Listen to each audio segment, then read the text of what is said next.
Turkish Airlines EuroLeague in association with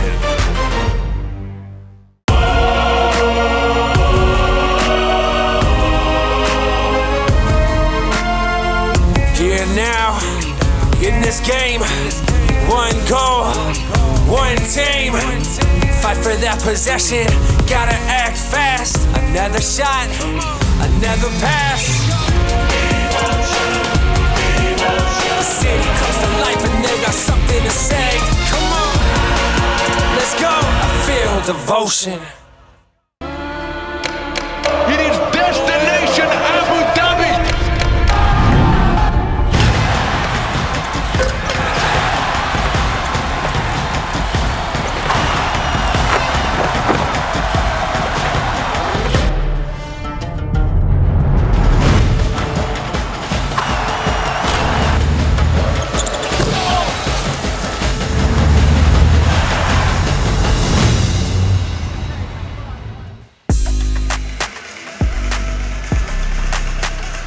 Hello everyone and a very warm welcome to Abu Dhabi, where you join us at the Etihad Arena ahead of this historic 2025 Turkish Airlines EuroLeague Final Four. The very first time that the end of season extravaganza has come to this part of the world, and for the next 4 days the focus of the entire basketball world will be on the capital of the United Arab Emirates. Our first semi-final featured the defending champions Panathinaikos Aktor Athens, looking to retain their crown, and they arrive here in confident mood as they seek to go back to back. So let's hear from the camp of the defending champions. First of all, their coach.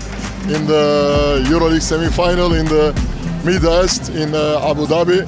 We are ready to fight, we are ready to play aggressive basketball, so we'll see what's going on at the results. We just have to come with a little bit more aggressivity.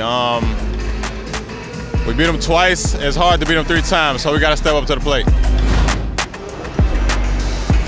Well, their opponents are Fenerbahce Istanbul, the only team of the 4 semi-finalists here in Abu Dhabi who swept the opposition when they took care of Paris Basketball with a 3-0 margin of victory in the best-of-5 playoffs. On the sidelines, they have got the newly minted Coach of the Year, Šarūnas Jasikevičius, seeking to become one of the few players who have secured championships as a player and as a coach. Let's hear from him and the Fenerbahce camp ahead of this first semi-final. It's been fine, a little bit up and downs, but I believe at this point everybody is experiencing this, and I hope we're ready. This time we just go out there and try not to make the same mistakes, stick to the Fenerbahce game plan. If we can do that for close to 40 minutes, we give ourselves a good chance.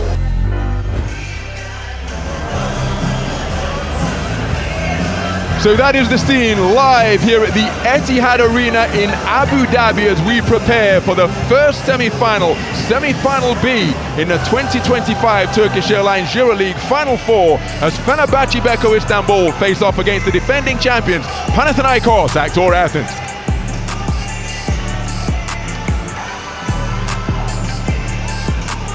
Well, what a spectacle we have on hand here at the Etihad Arena. A fusion of basketball, fanaticism, and local culture as well, as we take a look at the route to the Final Four. My name's Ronald McIntosh. I'll be your lead commentator. Alongside us, we've got EuroLeague champion and EuroLeague legend Joe R. Lucas providing co-commentary and expert analysis. And Joe, as we see the route to semi-final B, different routes through the postseason for both of these teams. Absolutely, and we always talk about this round. What's better, was the 3-0 sweep better, or was the fact that Panathinaikos with this roster had to play a 5th game and to go to 5 against a very tough team in Ephes, and these guys came through, stepped it up in the last thing. So you always want the rest, but you want the pressure of having to win that big game before a game like this. And news we have just received is that Matías Lesor is back in the lineup. We were told during the day that he would be a game time decision, but Matías Lesor preparing to take to the court for the first time since being sidelined with that devastating injury earlier in the season. Absolutely amazing to see him come back, as we see Fenerbahce's roster also but they have to be a little bit nervous looking over and seeing that emotional leader in Panathinaikos coming back, a guy that led them to the championship last year and about to do it and trying to do it again this season. So the house lights dipped. Ladies and gentlemen, We prepare for the opening show of the 2025 Turkish Airlines EuroLeague Final Four. Abu Dhabi starts right now. Hello, Moto.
Basketball fans, the time is now. Turkish Airlines presents the 2025 Turkish Airlines EuroLeague Final Four right here in Abu Dhabi.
The first clash on the road to glory is here, and it's time to meet the teams.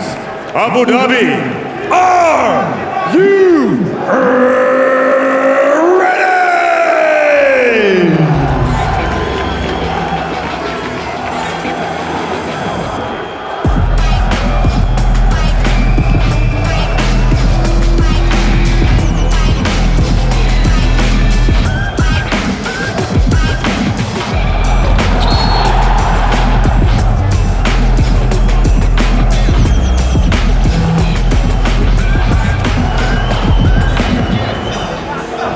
Now, let's meet Panathinaikos actor, athlete. Number 0, Panathinaikos. Number 2, Lorenzo Brown. 10, Kostas Lukas. 16, Jetty Osman. 21, Ioannis Papapetrou. 22, Darren Grant. 25, Kendrick Nunn. 26, Matthias Lesor. 32, Wenyan Gabriel. 41, Juancho Hernan Gomez. 44, Konstantinos Mitoglu. And 77, Omer Yurtseven.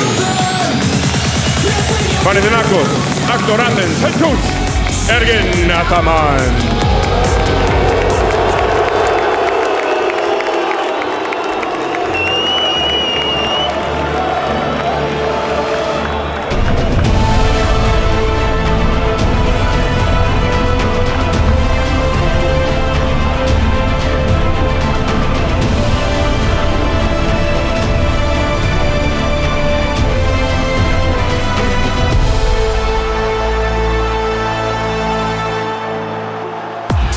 Now, let's meet Fenerbahce Beko Istanbul.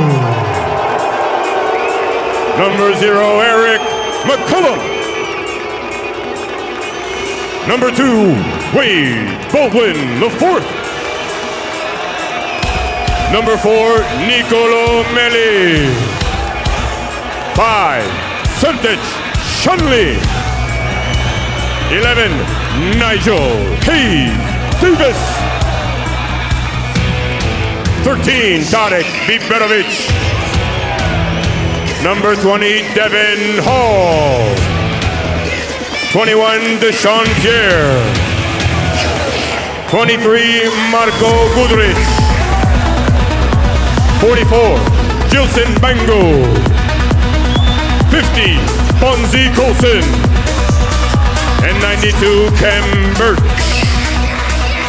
Fenerbahce, Beko Istanbul, head coach, Sharunas Yasikavicius.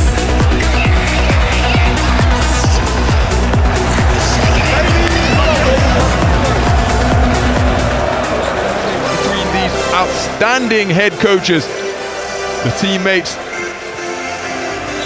of the opposing sides dapping it up at half court as well. And now Joe, as the paraphernalia of the pre-game show gets raved back to the rafters, we can take a look at the starting 5. Jaren Grant and Kendrick Nunn, a formidable backcourt and an athletic front line to contest the opening tip. And if you remember that game 5, Wenyan Gabriel was the man in that first quarter, and almost throughout the game he set the pace defensively for the team with a lot of aggressive measures defensively. Devon Hall and Guduric, I think, are the guys that control the outside, while Nigel Hayes Davis, Ron, is just Mr. Consistent. He's struggled in these Final Fours, so he's looking forward to being that man. You got Bonzi Colson and Kem Birch, where I think they have a little bit of an issue on the inside. Let's see how things pan out as the court's cleared, and we've got so many legends in the house, not just the man sitting alongside us providing co-commentary and expert analysis. We've got El Chacho and Air Rudy, greeting Juancho Hernan Gomez. Remember, this is the 25th season of the modern era of the Turkish Airlines EuroLeague, and so we have plenty of celebration, commemoration and festivity highlighting the outstanding contribution that so many icons have made in the modern era. They've got another 20 years to become legends, man. They're still retired players, Ron. I guess they say I'm a legend, it just means I'm old. So just thought a look at the 3 officials who will take charge of this one. And of course, how they interpret the game, going to be crucial. The players will want to get on the same page as the 3 wise men calling the shots as quickly as possible. Both sides will be looking to avoid foul trouble. You know, Ron, I think that's so important. I think for the big men, not committing any of those offensive fouls on the pick and rolls up top. They have to be careful of that because you don't want to get into foul trouble early. But you said it best. You have to kind of predict the way these referees are going to play. Look at this tied up. Yasikevicius and Ataman, 6 Final Fours apiece. for each one. Adam has a little bit of an advantage, though, at this point. Coach Ergin Ataman, remember, has won 3 of the last 4 Turkish Airlines EuroLeague, that back-to-back success with Anadolu Efes Istanbul, and then coming here with Panathinaikos and returning them to glory when they took the title last year. He coached Arūnas Jasikevičius, of course, so much history with Panathinaikos, where he played 4 seasons and helped them to that 2009 EuroLeague crown as a player. Historically speaking, Ron, you've seen how hard it is to go back-to-back. Coach Adam is about to do it with 2 different teams. He has a chance in the next couple days. What a battle of wits we have on the sidelines.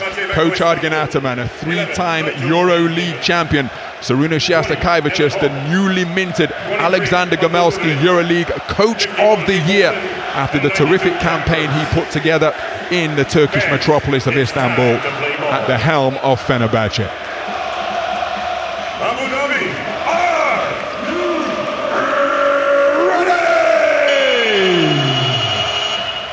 So all the players in between the lines are locked in and ready to commence battle. The atmosphere here at the Etihad Arena is off the charts as this capacity crowd threatened to raise the roof in anticipation of the opening tip of the first semi-final of the 2025 Turkish Airlines EuroLeague Final 4. Here we go, my man. Like Van Halen said, you might as well jump. Let's do it right now. Let's get this thing going.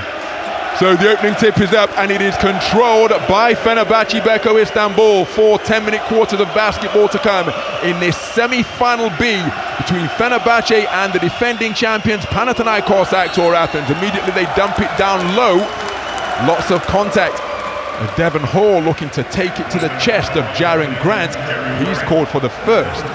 That's a set play coming out of the locker room right there. They want to go inside of Devon Hall. Make Jaren Grant, who's really one of their best defenders, defend right off the bat.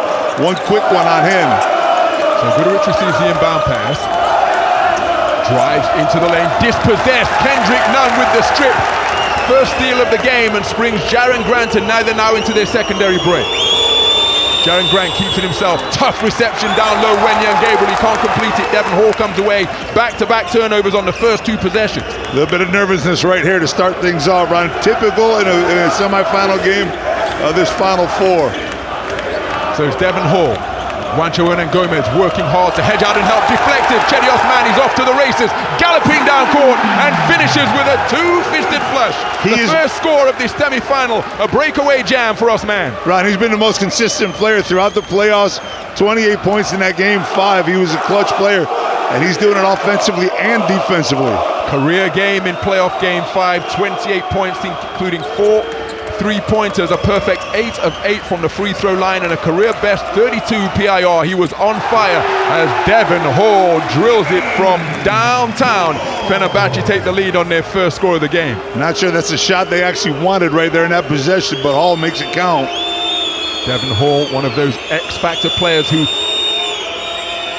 plays and contributes real efficiency as Jaren Grant pulls up from the top of the key, way behind the 3-point line to give his team a single score lead. They're up by 2.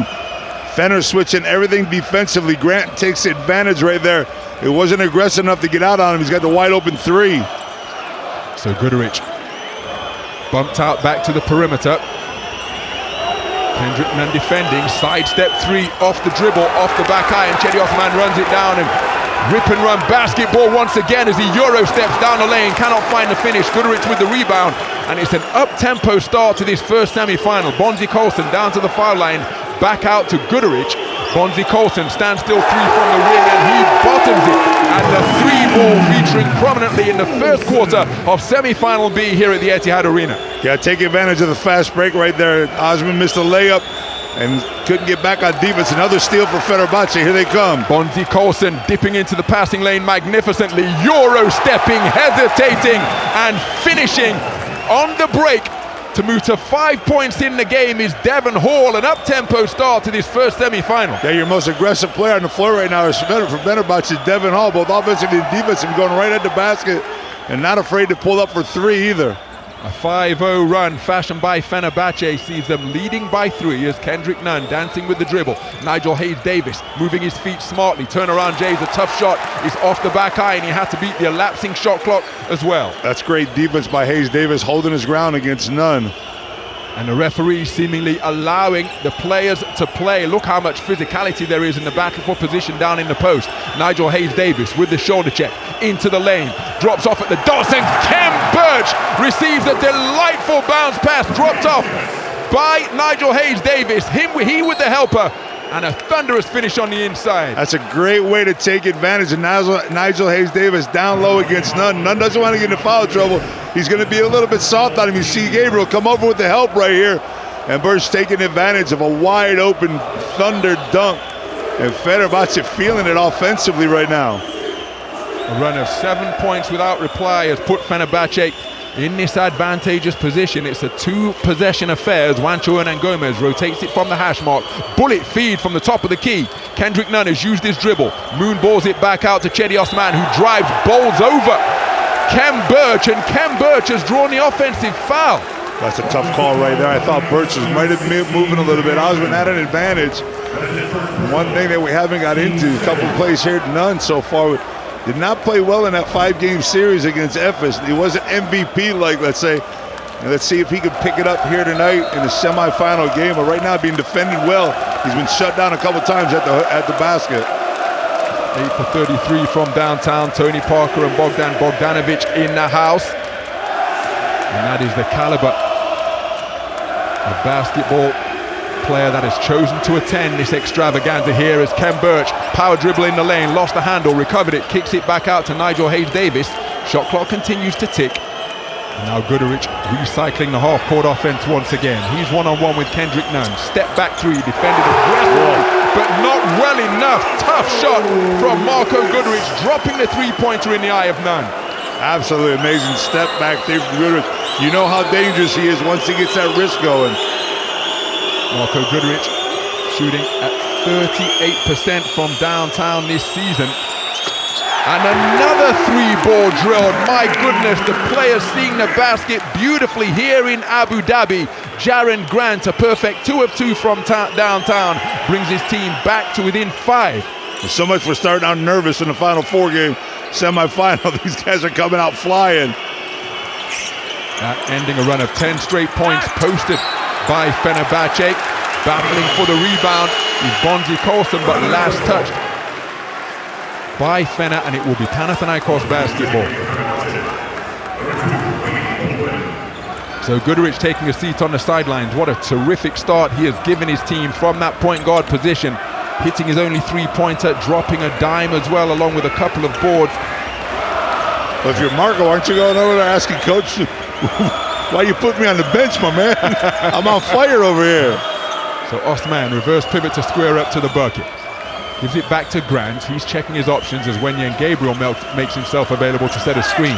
Jaren Grant driving, double clutch. Wenyen Gabriel, magnificent offensive rebound. Did not need to come back down to earth and guided it home expertly. Yeah, Jaren Grant makes a great move to the basket, drawing the help, and Gabriel, of course, picking up the trash from behind, ripping it off the rim, throwing it down. Another one of those X-Factor players. Each side features so many of them. Devon Hall with the basketball now has already made his presence felt, as has Gabriel with that offensive stick back. Bonzi Colson, mid-range Jay on the pull-up, front iron on the shot, tough offensive rebound, Nigel Hayes-Davis. It's a recycled 14 for Fener. And you see the physicality here with Dunn down low with Colson. They're both going at it. Gabriel also before with Birch cutting through the middle. Jonas Valanciunas in the house. NBA vet, Lithuanian superstar. We are beyond the halfway stage of the first quarter in semi-final B here at the Etihad Arena. Fenerbahce stitched together a run of 10 points without reply to go up by 8, but it's currently a 1-possession affair. Fenerbahce Beko Istanbul 13, Panathinaikos Aktor Athens 10.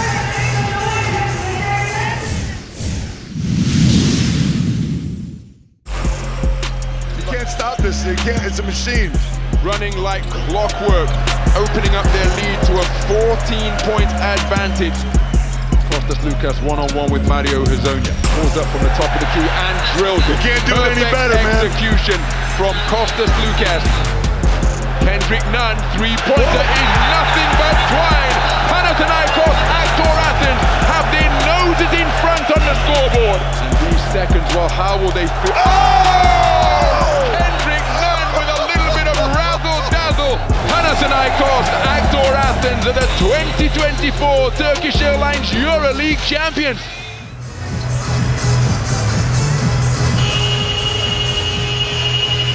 A flashback to recent history as we saw Panathinaikos Actor Athens return back to the summit of European basketball, prevailing in that epic final encounter against Los Blancos, and they're seeking a return to the championship game once again. Epic final right there, because it was, but to me, Real Madrid was one of the most dominant EuroLeague teams I ever seen the entire season last year, and they were the obvious champs coming into this Final Four throughout the season. And Panathinaikos put it on him in the second half, and that's what makes this Final Four so glorious, Ron, is there is no favorite when you get here. So Wade Baldwin, the inbounder, gets the basketball back, and we've got an offensive foul on an illegal screen. That's what I talked about earlier. You have to be careful of those illegal screens coming off the picks. Make sure your guys are set. Make sure the big men are set before the guards get started. You just don't want to lose players to those kind of fouls. You like more aggressive fouls on the defensive end. The Fenerbahce faithful bouncing up in the stands here at the Etihad Arena. Approaching 6 minutes gone in the first quarter. It's a one-possession affair. Kendrick Nunn has yet to put the ball in the basket, attempted just one difficult driving layup, wheeling, dealing, spinning back beneath the free throw line, and gets his first score of the semi-final to go. That's the one he needed to see go in. Melli stepped off him. I thought Melli did a great job of defending him. And on the fake, he stepped back, giving Nunn just that bit of freedom to get the shot off. So Fenerbahce hit Panathinaikos with a 10-0 run to go up by 8 at 13-5. Panathinaikos currently in the midst of a run of 7 points without reply to get back to within 1. But that is stemmed as the three-pointer drilled once again by that X-Factor, Devon Hall. 2 out of 3 from downtown. He leads all scorers with 8. So off the iron, rebound Wade Baldwin, head up immediately, and that characteristic loping quick stride down court, pulls up at mid-range, off the back iron. What a fight for the rebound. Bonzi Colson comes away with it, into the lane, back to the dots, and Wade Baldwin pulls it back out to the half-court logo. Melli sets a screen, Wade Baldwin sees a seam, attacks, hands in the air, and Wenyen Gabriel will be called for the foul as he challenged the shot. And this is where Wade Baldwin is most dangerous. We talk about Baldwin being a great shooter. In the playoffs, he only took 5 3-pointers. Ronnie was 2 for 5. And from inside the arc, he was 14 for 26 during a 3-game playoff against Paris. So Baldwin, you want to maybe keep a little bit of distance. It's literally first time checking in, Matias Lesor. What does he bring to this team? It's absolutely amazing, the energy and the confidence that he's going to bring out to this team. And just welcome back, Matias. That's all I can say. So Kostas Lukas onto the floor for the first time, and Matias Lesor, not only a leader in terms of the empirical numbers that he puts on the board, the intensity, the intelligence, the physicality with which he plays, a real emotional leader as well. And just look at the response elicited from the Panathinaikos faithful when he checked into the game. Yeah, I'm not the only one, obviously, that's excited about this return. It's an amazing. When we saw him go down back in December, you never thought we'd see him back this season. And that just has a lot to do with his ability, his determination, and his desire to get back on the hardwood. So Wade Baldwin makes both free throws. It's a 2-possession affair once again. Fenerbahce up by 6, led by as many as 8 as Lorenzo Brown hangs it up. Tough reception down low for Matias Lesor. Keeps his dribble alive, taking it to the chest of Nicolo Melli. Melli too physical, called for the foul, and he doesn't appear to agree with the call that's gone against him. I don't blame him for not agreeing right there. That's just body to body. That's good defense by Melli. Matias Lesor getting the call, but this place would have erupted if he went up and got that alley-oop on the first play and threw it down. I was already halfway out of my seat, and Ron, it takes me a little while to get up. So end-line possession for Panathinaikos. Lesor rotates it to Lorenzo Brown. Lorenzo Brown just checking his options as Osman catches on the wing, drives, but he's lost the handle in a crowd, manages to get it back, only to turn it over into the hands of McCollum. McCollum, his brother's been in Abu Dhabi this week, working the dribble, double teamed on the perimeter, wraparound feed to Biberović, who enjoyed a terrific playoff, down to the short corner, hangs in the air and drills it, and he is playing with such confidence. Tarik Biberović coming in off that career high 21-point game in playoff game 3 to complete the sweep against Paris. Yeah, he had a great playoff series and he's feeling it right now. Also taking that fade. That's not an easy shot that he just took, running away from the basket and pulling up on the fade. Second 8-point lead for Fenerbahce. Beko Istanbul equaling their largest lead of the game as the rejection in the corner got back by Osman. He beat the shot clock buzzer. Oh my goodness, kamikaze basketball here at the Etihad Arena. Hanging in the air, McCollum gets it out to Biberović, fakes the shot, drives, swatted away by Matthias Lesor, making his presence felt at the defensive end on his return. Osman fighting for the offensive rebound. McCollum comes down with it and just appeals for calm on the court here, because that was a real helter-skelter passage of play. That was up and down right there. Started out with the Lesor block. Now they got it settled. Nice move. Nigel Hayes-Davis with the move and delicate touch off the glass. It is the double-digit lead for Fenerbahce Beko Istanbul. Nigel Hayes-Davis, his first shot of the game, his first score of the game. That's cooler than the other side of the pillow, my man. That is just the way to play basketball. Don't try to force anything, let it come to you. Salt by the glass, Lesor and Millie going at it again down low. Out to Osman, shot clock in the red. Osman Euro-stepping, extending and finishing at the goal. Ending the run of 9 points without reply posted by Fenerbahce. That's quite the finish by Osman right there to get it up off that backboard. Again, falling away from the basket. So Baldwin from the elbow out to Nigel Hayes-Davis. Admired his follow-through. Good look at the basket. Couldn't get the shot to fall. Lesor with the rebound. That's the shot that Davis needs to fall. If he can get that three to fall a couple times, he's going to get wide open penetration of the basket and better looks and find open men like he did with Birch earlier on in the game. Mismatch on the perimeter as Ken Birch defending Slukas, leaves his feet to pass, only found the front of the iron. It's a 3-on-1 opportunity. McCollum pulls up to beat the end of quarter buzzer, but cannot get it to fall from 3-point territory. And what a first quarter we have had here at the Etihad Arena. Fenerbahce Beko Istanbul opening up a double-digit lead. 4 lead changes during the first 10 minutes of play, but with 10 minutes in the book, it is Fenerbahce Beko Istanbul 22, Panathinaikos Aktor Athens 14.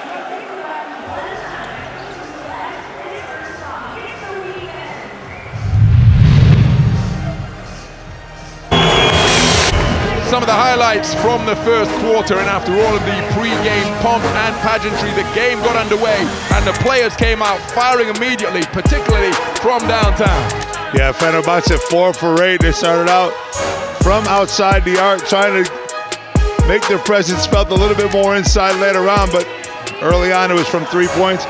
Panathinaikos same thing with 5 3-pointers here to start off this first quarter. Nigel Hayes-Davis finding people open underneath the basket, drawing double teams. So we'll see how they defend. Fenerbahce started out by defending with constant switching on the other side. Grant took advantage of it. Right there you see no switch on the Fenerbahce defense in time and a wide open 3. So interesting strategy from both coaches. We'll see how long Wenyen Gabriel sticks around and how long Matthias Lesor stays on the floor for in this first half. Panathinaikos committing 5 first quarter turnovers. They've got to take better care of the basketball if they hope to remain in contention. Yeah, both teams have been pretty sloppy. You saw Slukas turn it over there with about 3 seconds left on the first quarter game clock. So it was, 4-3, 3-5, whatever you want to call it. Both teams were pretty sloppy early on. But Devon Hall was your man here, your first quarter BKT best performer. Devon Hall, those 8 points, sticking 2 of the 3 threes, and they looked to him right off that first play. On one of that, just gave Hall some confidence throughout that first quarter, knowing that his team, his coach, set up the first play for him inside. Kostas Slukas moving into second place, breaking the tie he held with El Chacho. What a performer he has been. 3-time EuroLeague champion with Fenerbahce back in 2017, of course. Just Mr. Clutch, that's all you can call them.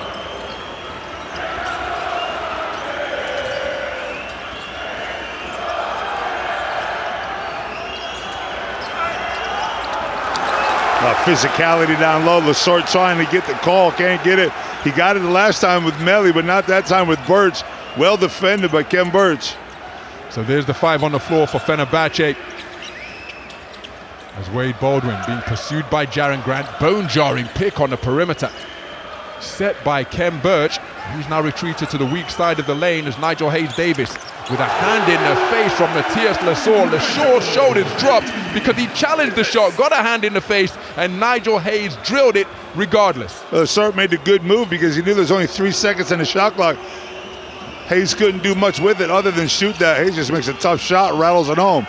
And rattling the rim after receiving the dish from Jaren Grant is Matthias Lasort, blocking a shot at the defensive end. A rim-rattling jam for his first bucket of this semi-final. His team down by 9. I know he's probably done that a bunch in practice over the last couple months, but it's got to feel good to do it in uniform in this situation. So McCollum, with Birch setting a screen. Hard drive right, Wade Baldwin with the rip through and baseline drive. Gets it baseline to Tarik Biberović, who does what Biberović has been doing all season long, connecting from downtown. Back-to-back 3-pointers for Fenerbahce to open the second quarter, and their lead is a dozen. Lorenzo Brown cannot close out any quicker than he did. Biberović just gets that ball up as soon as he puts it in his hands. You got a foul here, Nigel Hayes-Davis. So Tarik Biberović sinking 3.7 3-pointers per game during the postseason. Number 1 in the playoffs for Fenerbahce Beko Istanbul. And again, coming into this first semi-final off that career-high game, Matthias Lasort taking out all of that frustration coming from being sidelined on the rim with his first bucket of his return. Biberović with the corner 3. Slukas, wide open lane to the bucket and gets it to 4. Reduces the arrears to 10. It is still a double-digit lead for Fenerbahce. The smooth ability of Slukas to go to the basket and make that quick jump and use his body at the same time and still use the left hand off the glass. So 3-pointer Biberović, he bottoms it again, and Tarik Biberović on fire in the first half here at the Etihad Arena. A perfect 2 of 2 from downtown on back-to-back trifectas. Foul down low. Tarik Biberović called for the foul. Kendrick Nunn will go to the free throw line. Ron, when you're checking your numbers, you always start checking the season, you start checking certain games, you check the playoffs. So when I looked at Biberović averaging 10.5 points a game throughout the season, it's good, great numbers, there's nothing wrong with it, but steps up in the playoffs against Paris, 17.8 points a game in that Paris situation. You said he got his career high in game 3, and right now he's just picking up where he left off after that playoff, and no better time for this Fenerbahce team to have him lighten it up from the outside. 58% from downtown during the playoffs, and that clean sweep of Paris basketball. Some people would be lucky to shoot foul shots to that percentage, man. I'm telling you. Well, that's just incredible numbers, 58%. So, Kendrick Nunn on the follow of his own missed free throw moves to 5 points in the game. So the lead was as large as 13 for Fenerbahce. Beautiful cut back door. Sertac Shanley bobbles the reception, catches at the second attempt. Biberović sidestep 3 off the front iron, but that a measure of the confidence with which he's playing. He feels he can't miss. He had to shoot that regardless, Rob, but that ball goes in. It was there. Rattling the rim on the inside is Omar Yurtsevin. Serena Shatakaivic's eye-popping animation over on the sidelines. The drive and dish from Slukas, and a tough finish on the inside by Yurtsevin. That's a tough play for Shanley right there because he's got to come over to help. Slukas just made the layup. You're going to see right here, Kevin just get upset with his player, but Shanley's got to come over and help on there. Someone's got to rotate on the backside. So we've got a timeout on the floor. A lead that was as large as 13 has been reduced down to 8. Fenerbahce with the advantage. 31-23 the score.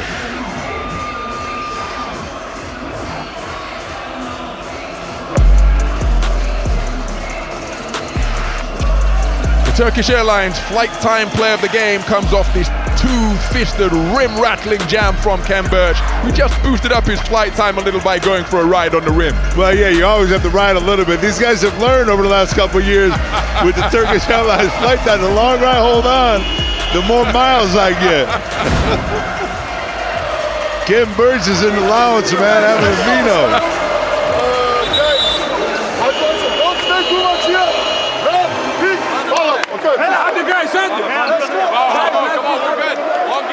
I'll tell you what, Ron, in my opinion, the game's going kind of the way Fenerbahce wants the game. They want to be a little bit more up-tempo offensive, but if they get the ball, they start with not hitting that three. They need to start worrying about trying to get that ball inside the paint. Wade Baldwin dribbling in, getting those shots in the paint.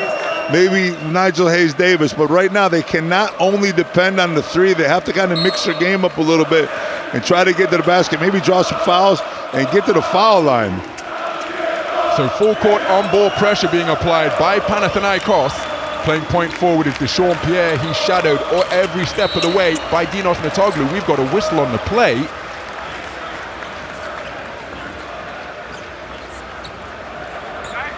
That's number 2 on Nunn right there. That's a great play by Biberović.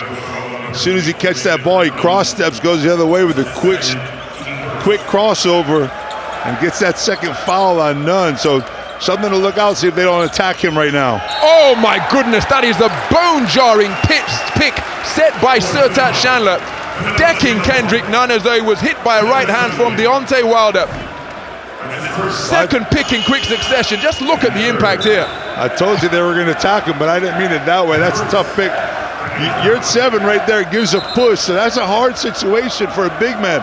You're at 7 gives him a push, so that's automatically sending him in a position where it's going to be a foul. And then the timing of Biberović coming off the pick, it's a good call by the officials, but there was a push beforehand that kind of instigated that offensive foul. So Kendrick Nunn in the thick of the action. Called for his second foul before drawing the offensive foul after being leveled by that screen by Sertat Chandler. Dinos Mitoglou rotates it back to Slukas. Hitting the deck is Devon Hall. Open corner threes off the front iron from Kendrick Nunn. Kendrick Nunn 0 of 2 from downtown to begin this first semi-final. Yeah, those are the shots you don't see Nunn miss very often. Like I said, he had struggled through that 5-game series. Deshaun Pierre for 3, rattles around the rim. Tough rebound, Omar Yurtseven.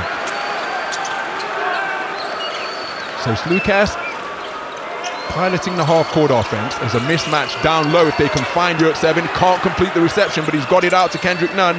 Fakes the 3, almost lost the handle indeed. He has lost the handle.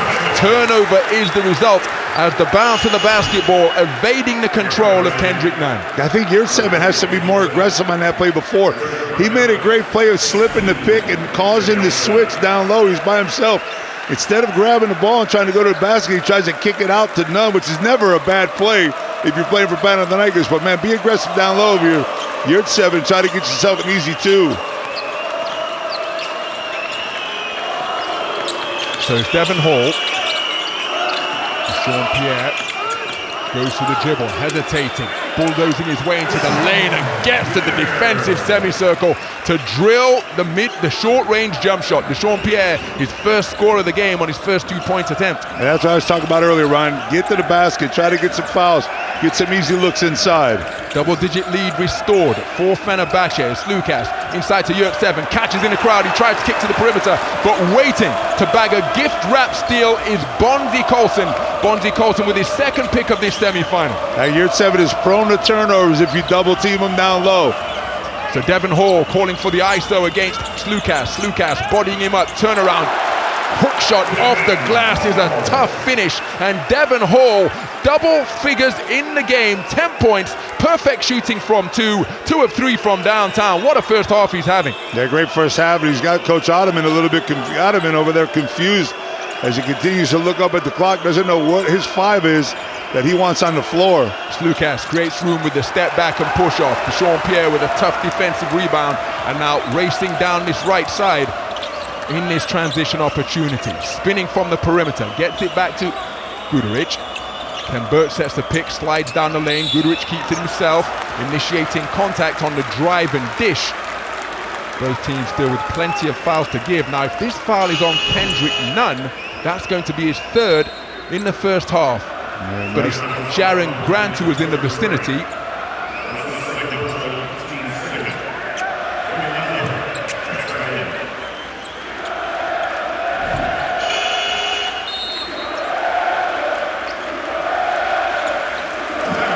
So, 4 minutes 25 remaining in the first half. We've got a timeout on the floor.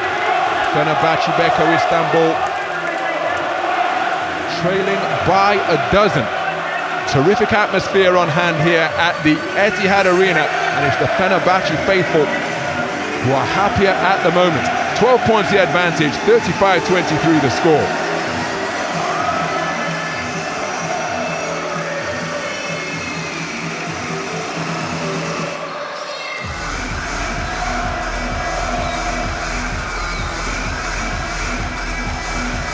Opposite for Bonzi.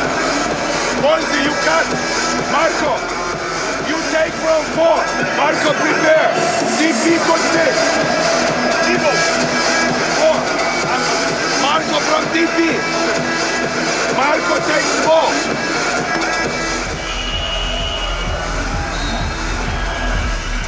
Well, Fenerbahce went to Devon Hall immediately when it drew a foul on Jaren Grant down in the low post, but in terms of putting the ball in the basket, he has been almost impeccable. 2 out of 3 from downtown, the outstanding performer of the first quarter.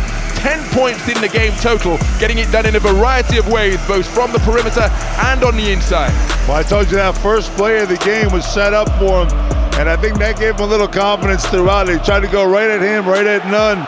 Early on, Nunn with 2 fouls. Jaren Grant now with 2 fouls also. So your 2 best point guards, other than Kostas Lukas, will sit with 2 fouls. So Myris Grigonis, his only action this season in rounds 1 to 4. Injury has kept him sidelined. And if you spend any time on a basketball court, you will know how frustrating a position that is to be in. How dearly he would love to be out there fighting with his basketball brothers in a bid to return them to the championship game. They're currently down by a dozen. They trail by as many as 13 as Biberović one-on-one with Nunn, who's playing with 2 first-half fouls. Wenyen Gabriel closing out, blocking out the light with that tremendous wingspan. Bonzi Colson fired the three-pointer. Shot clock buzzer is sounded. Shot clock was beaten, and seemingly after an eternity, the whistle goes to call a foul on Cedi Osman after Bonzi Colson wound up on the deck. Oh yeah, now they're looking for the sportsmanlike too, because he did get underneath them. Let's see Colson come down. You're going to see him come down on the foot right there. So that's just the way it's called these days. Osman doesn't do a bad job of closing out, but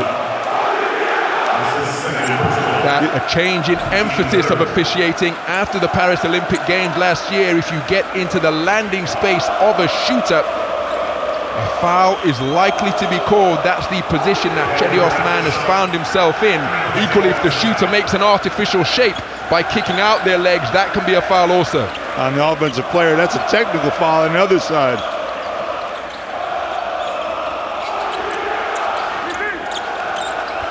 So Biberović to Ken Birch. Power dribble down to the dots. Tough reception, Devon Hall with the outstretched right hand. Ken Birch catches at the dots once again. Bonzi Colson working the dribble. Pulls up at the free throw line off the back iron. Tough half-court lead by Panathinaikos. The handle from Kendrick Nunn in the open court. Stripped by Devon Hall. Terrific defensive play to deny the transition opportunity. A removal of the gum shield and a wry grin across the face of Kendrick Nunn because he felt he was fouled. That's a great crossover right there. Goodrich wanted him to call a foul, but he loses control of that ball. Devon Hall doing a good job of not committing a foul, and Panathinaikos retaining possession with 19 on the shot clock. So Jaren Grant receives the inbound pass. Gabriel setting picks at the free throw line extended. Nunn one-on-one with Devon Hall as Gabriel sets another one. Terrific move of the one-on-one variety from Kendrick Nunn. Takes him to 7 points in the game, 75% from two-point territory, but he's yet to find the bucket from downtown. His team trailing by 10 as Biberović floats it over to Biberović. Devon Hall, deep three-pointer off the front iron. Wenyan Gabriel fighting for the rebound. It's ultimately controlled by Dinos Mitoglou. Kendrick Nunn electing to slow things down. The change of pace to the glass, hanging in the air, contorting his body. Just couldn't control the field goal attempt. But he'll go to the free throw line for 2. That's a gorgeous move by Nunn. You're going to see him turn on, hesitate, get his body in the way, pick up the foul, and go to the line. You know, Ron, I want to talk to you about that. We saw Grigonis before, you know, and there's been so many just high-level injuries for Panathinaikos, especially Lasort, throughout the season that you don't realize. Well, let's talk about the man, the myth, and the legend right there. Kyle Hines. What an outstanding contributor he has been. One of the EuroLeague 25, celebrating and commemorating the top 25 players of the modern era. And he had to be the one of the first no-brainer, indeed. Yeah, exactly. But what I was getting at was how important the loss of Grigonis has been to this team, this Panathinaikos team. He was an important piece for them, and being out this entire season, you say how hard it is mentally for a player to sit on the bench, but it's kind of like it's just kind of gone under the radar, his injury throughout the season with all the other injuries that this team has had. But he's an important player, and Mars is one of my favorite players in the league, and they miss him a lot.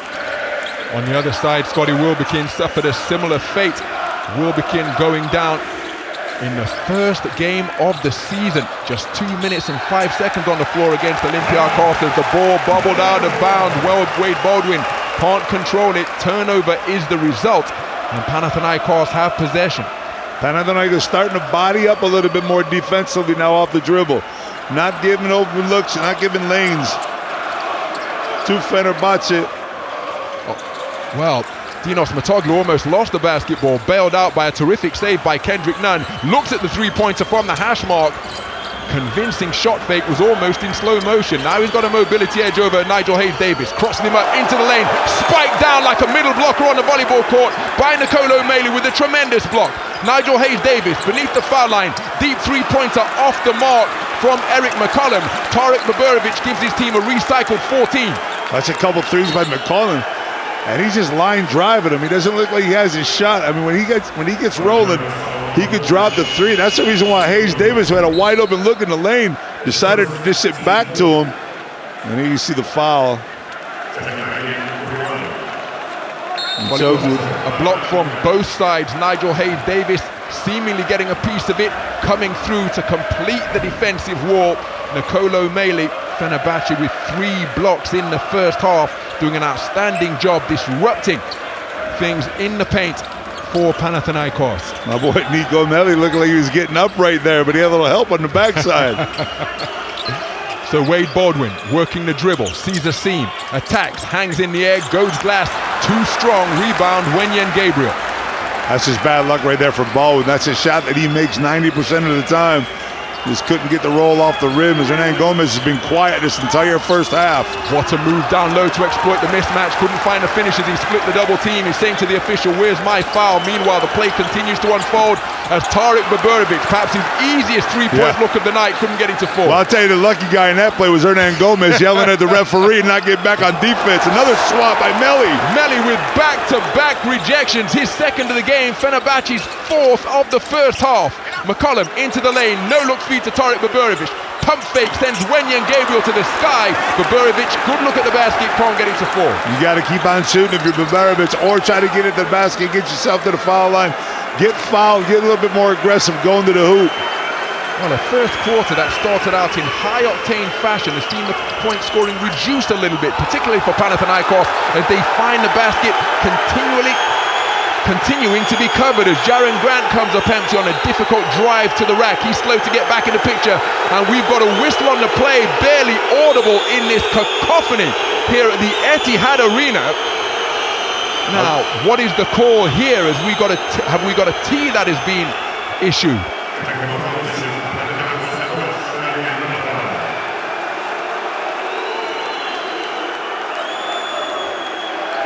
So it's Argin Ataman hit with a technical foul after Jaren Grant went to the rack, hung in the air, double clutch, came up empty-handed. He made his feelings felt to the officials, but we can only presume Coach Ataman has done so in a manner that they do not appreciate. He's hit with a tech.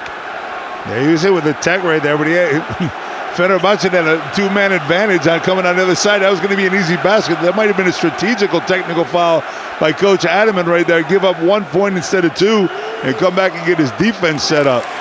So the technical free throw hit by Nigel Hayes-Davis, a 90% free throw shooter this season, doing an outstanding job from 15 feet away, and in the regular season in the top 10 in so many categories.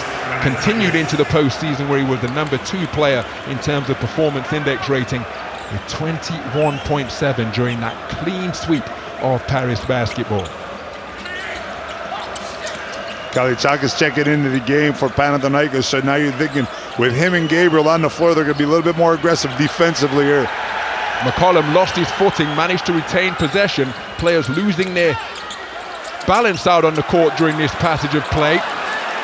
Rebound secured by Jaren Grant inside the final minute of the first half as Grant drives, gets to the goal and gets it to go, attacking Wade Baldwin.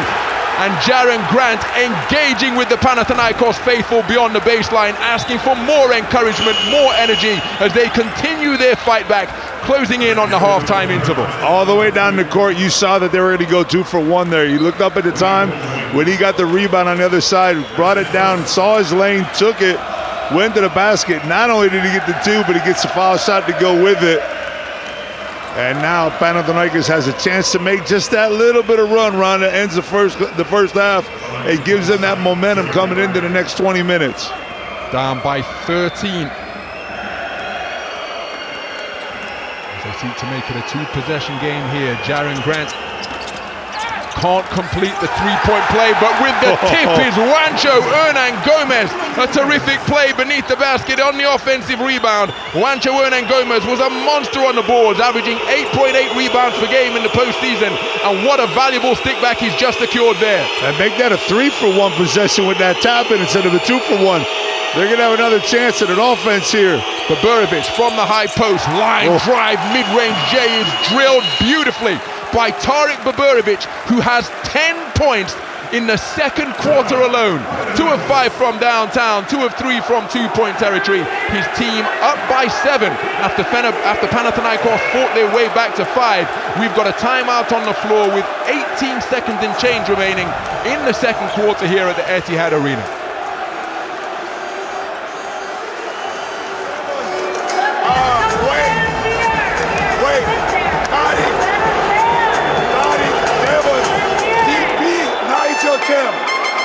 Tarik, Devon, DP, Nigel Hill. Please remember the strong hands. Not going left. Difficult shot. Grant 2 times going right. Please. Let's get a stop, Phil. All right, let's go.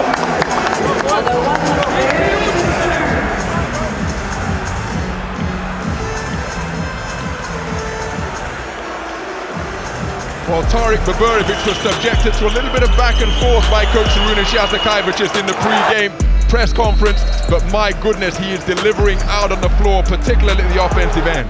He just looks so confident every time he touches the ball. You don't even have to worry about it. I love when a player gets the ball in his hands, the first thing he does is look at the basket, squares himself up to the hoop, and attacks it. You see him right there, those 10 points. Not afraid to jack it up. He's missed a couple wide open threes. If you're coach, you'd say, keep on taking them, my man. Right now, you only have Kim Birch with 2 fouls, I believe, for Fenerbahce. So I'm sorry, Melly's the only guy with 2 fouls. So you have no issues on the foul here. So you want to be aggressive if you're Fenerbahce.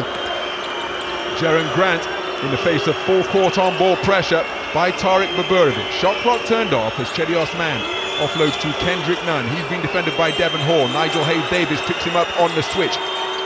Down to the dots, defended fiercely by Nigel Hayes-Davis, but offense getting the better of ferocious defense. A terrific score to conclude the second quarter, netted by Kendrick Nunn, because Nigel Hayes-Davis was all over him like a rash, but Kendrick Nunn putting the ball higher than the reach of the outstretched arm of the shot blocker. And at the halftime interval here at the Etihad Arena, it is a 2-possession affair. Fenerbahce Beko Istanbul 38, Panathinaikos Aktor Athens 33.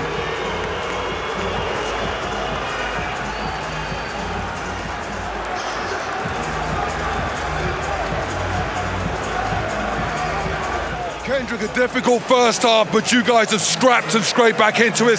What do you do better in the second half to get the win? We got to get some stops defensively. They're hitting a lot of threes, and that's the key to the game right now. Great, thank you very much.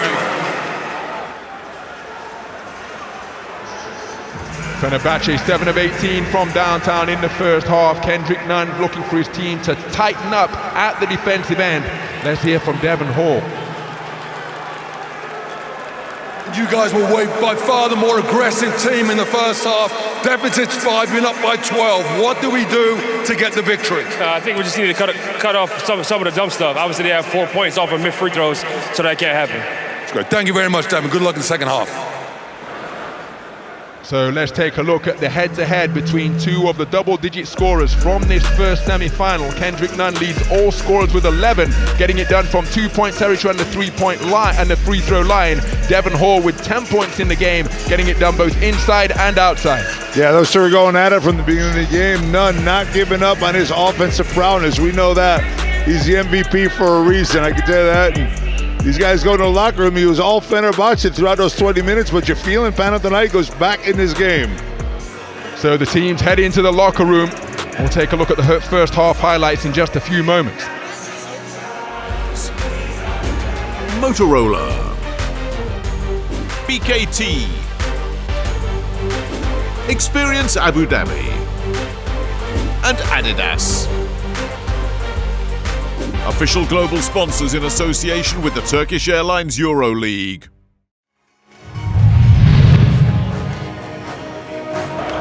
Some of the highlights from the first half. The opening score of the game from Cedi Osman with a deflection and racing down court for the breakaway jam. But then it was Fenerbahce who had their noses in front, going on a 7-0 run to go up by 5. And then also opening up a double-digit lead during the first quarter. We talked about this earlier, Rod. They've given up double-digit leads to other teams frequently throughout the second half of the season, only to come back and win most of those games. They've blown a couple of them also, but they're a team that knows how to come from behind. They're not afraid to do it, but will it burn them against a basketball team like Fenerbahce, who's been one of the most consistent this year? Fenerbahce Beko Istanbul putting up 18 three-pointers, 3 times as many as the 6th attempted by Panathinaikos. Dead even in the battle of the rebounds, but the intensity has been evident right from the opening tip, as you'd expect in a Final Four semi-final encounter. That the closing score of the first half from Kendrick Nunn, drilling that mid-range J despite the outstanding defensive effort by Nigel Hayes-Davis. I don't know what happened with Deshaun Pierre right there with only 2 seconds in the shot clock. He released defensively and left Hayes-Davis there alone. So second half to come in just a few moments' time. The game intriguingly poised.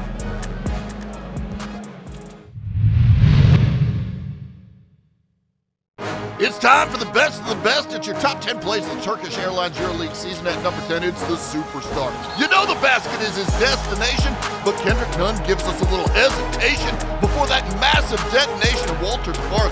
Better remember the name. Nunn gets it done at number 10. On to number 9, where Sylvain Francisco's got more shake than a rattlesnake in an earthquake as he drops Alex Abrinas to the floor before calmly rising up for that 3-point score. He gets in at number 9. At 8, it's the slam dunk firm of Jones and Jones working together to throw this one home. Carlik to that freak Tarik, and Tarik coming in from the ceiling with feeling at 8. We're up to number 7, and PJ putting those bionic hops on display. Dozier in like a bulldozer as he goes over Walter Tavares at number 7.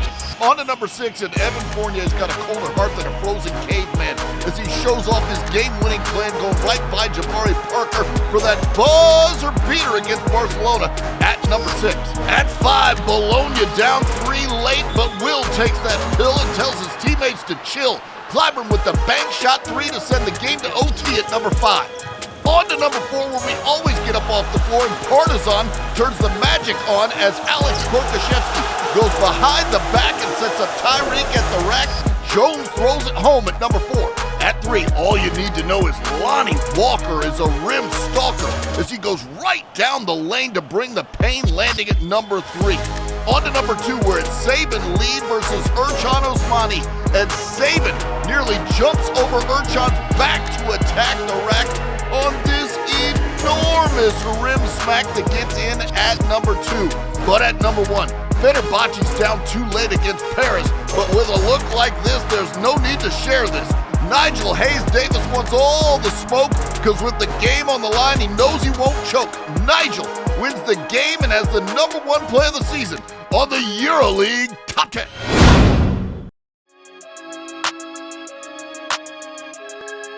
I want to prove that I'm one of the best players in this league, the most valuable player in this league. I made sure to follow up with that. I had that on the back of my mind every night. In a league of his own. Kendrick Nunn, what have you just done? MVP mentality. The mentality was one-man show, as brief as I can put it. That's what I carried this season. I wanted to come in and dominate. I put my blinders on, put my earplugs in, kind of quiet the noise, the outside noise, and just wanted to be even better than last year. I'm pretty versatile offensively. I can get to the rim, finish both hands. Nunn goes glass. I can make highlight plays, dunks. He's going to shine on the fast break now. I can shoot the mid-range pull-up, and another one of my strengths is shooting the 3. Oh, Kendrick Nunn sending Javon Shields down and getting the Owaka up on their feet. It's pretty tough to guard a player that plays that way and can score at all 3 levels. I can run the scoreboard up pretty quick. The game against Barcelona, 3 buzzer beaters in 1 game. Kendrick Nunn, if anybody can do it, it's him, and he does! That just shows that I'm most comfortable with the ball at any time. Now looking to take on Vesely, top 1, and he got that one as well. No matter what's on the shot clock, no matter where I'm at on the floor, I feel comfortable as long as the ball in my hand. Oh, surely not! You're kidding me! It was one of those games where I had to flip the switch a little bit and I had to put the cape on and be one of the leaders. It was a big game at that, so I kind of just shelved my emotions and had laser sharp focus to get the job done. That's so cold, boy. I'm cold.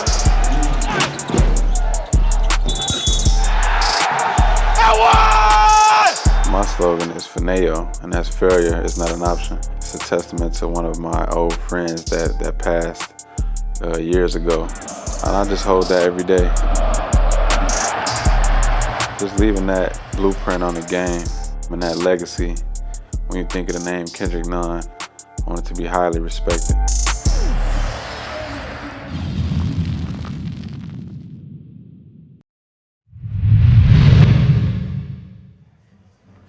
Turkish Airlines, Motorola, BKT, Experience Abu Dhabi, and Adidas. Official global sponsors in association with the Turkish Airlines EuroLeague. That is how things stand here at the Etihad Arena at the halftime interval of semi-final B, the first semi-final of the 2025 Turkish Airlines EuroLeague Final 4, Fenerbahce Beko Istanbul, leading by 5 after a tough end of second quarter bucket by Panathinaikos actor Athens superstar Kendrick Nunn reduced the arrears.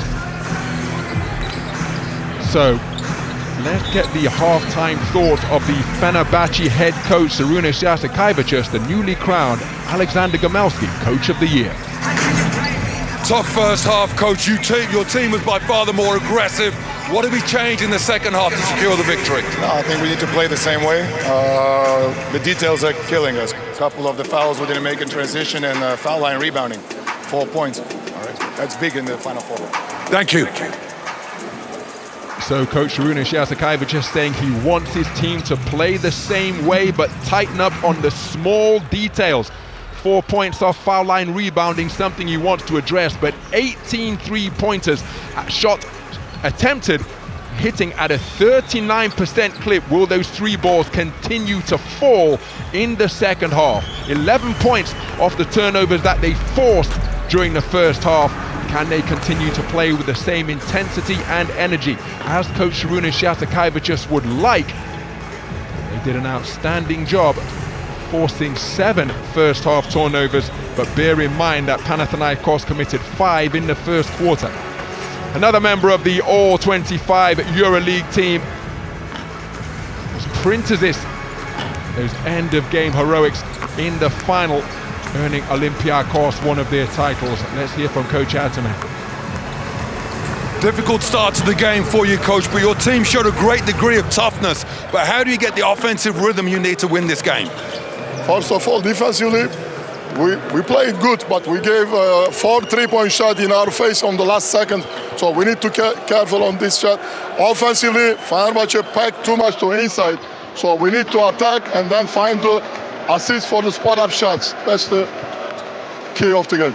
Great. Thank you very much, Coach. Good luck in the second half. Yeah, Coach is always a great interview. He's always a guy that's going to tell you exactly what he needs to do as you see your shots over there. He's talking about the fact that they need to penetrate, get to the basket a little bit more, draw that defense in and kick it out and get those open threes, get better looks.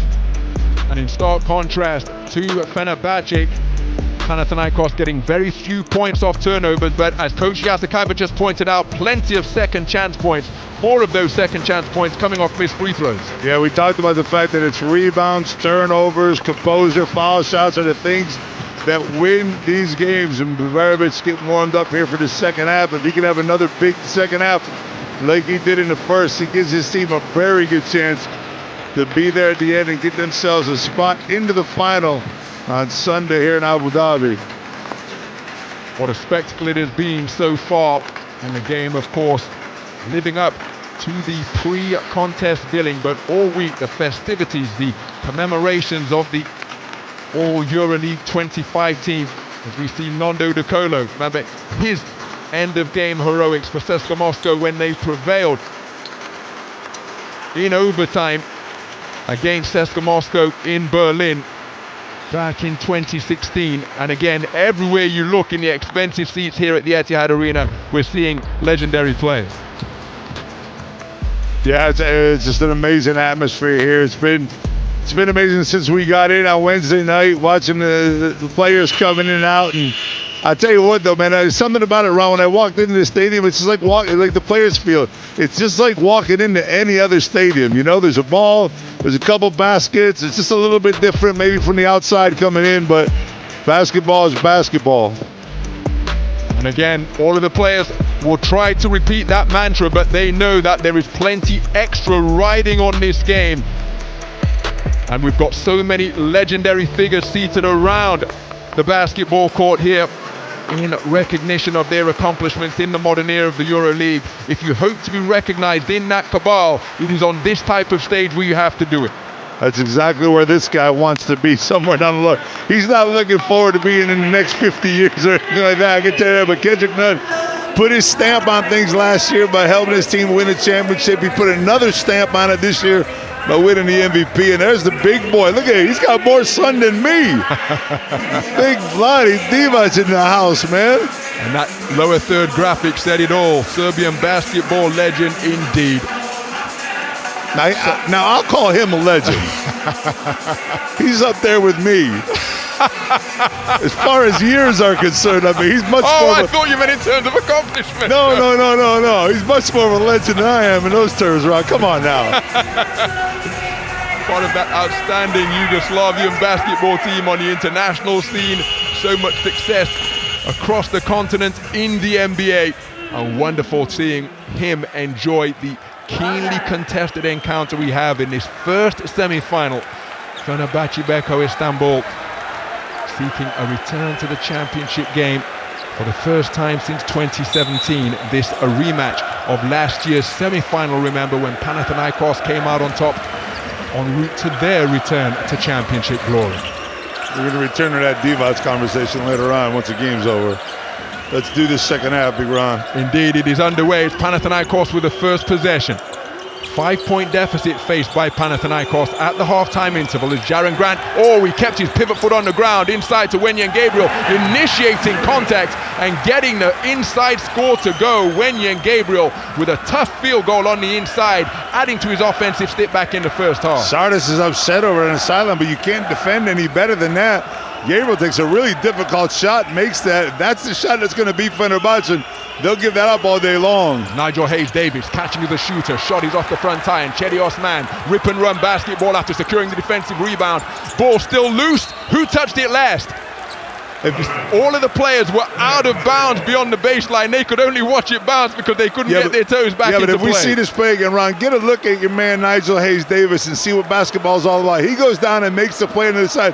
We're not going to see that replay. And he chases the ball. He chases Osman back all the way down and makes the defensive play to get the stop. It's a one-possession affair as Devon Hall pulls up mid-range. Nigel Hayes-Davis secures the offensive rebound, but it's too hot for Bonzi Colson to handle. But Nigel Hayes-Davis doing an outstanding job with saves, defensive plays. Had to fire it quickly so he didn't totter over the baseline. Bonzi Colson couldn't control the reception. And we talked about Myris Grigonis' long-term absence. Scotty Wilbekin, just 2 minutes in round one, out for the entire campaign, but still here supporting his teammates in terms of intellectual input and spirit as well. He's such an important player for this team too, but he's been there with them physically and emotionally.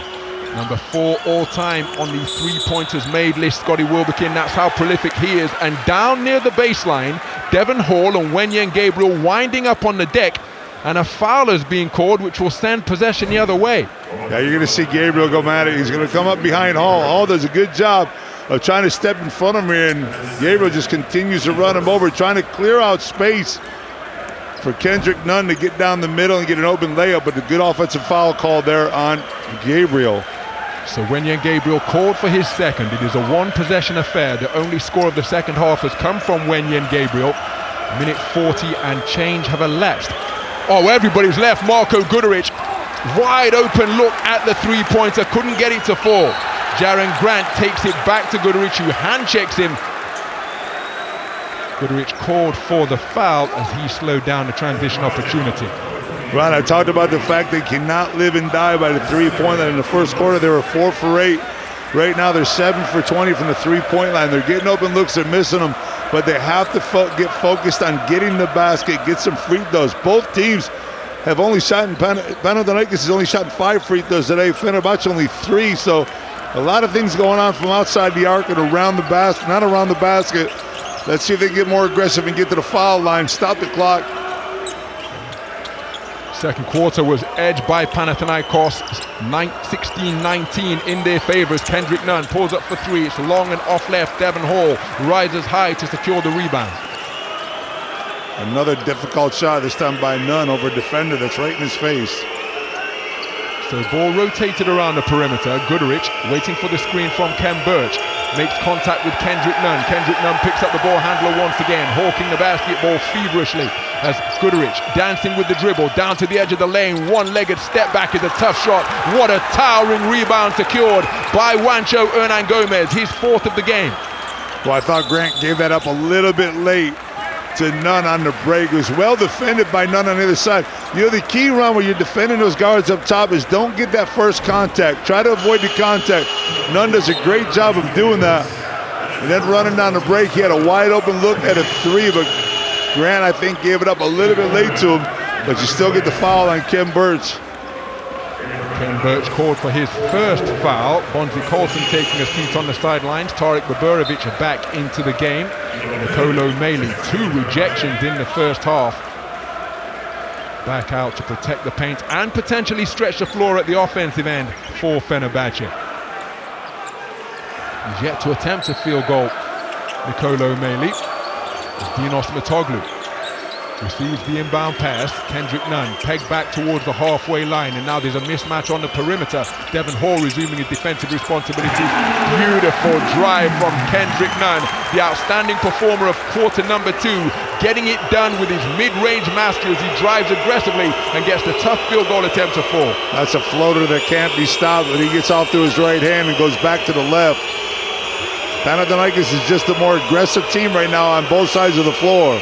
Devon Hall one-on-one with Kendrick Nunn, gets him off the ground with a shot fake. First field goal of the semi-final for Nicolo Meili, and the reliable man in these final 4 encounters, Nicolo Meili, with his first score on his first field goal attempt of the game. How pretty is his shot, man? He's got great rotation, incredible art on the ball. Meili's one of the best shooters around.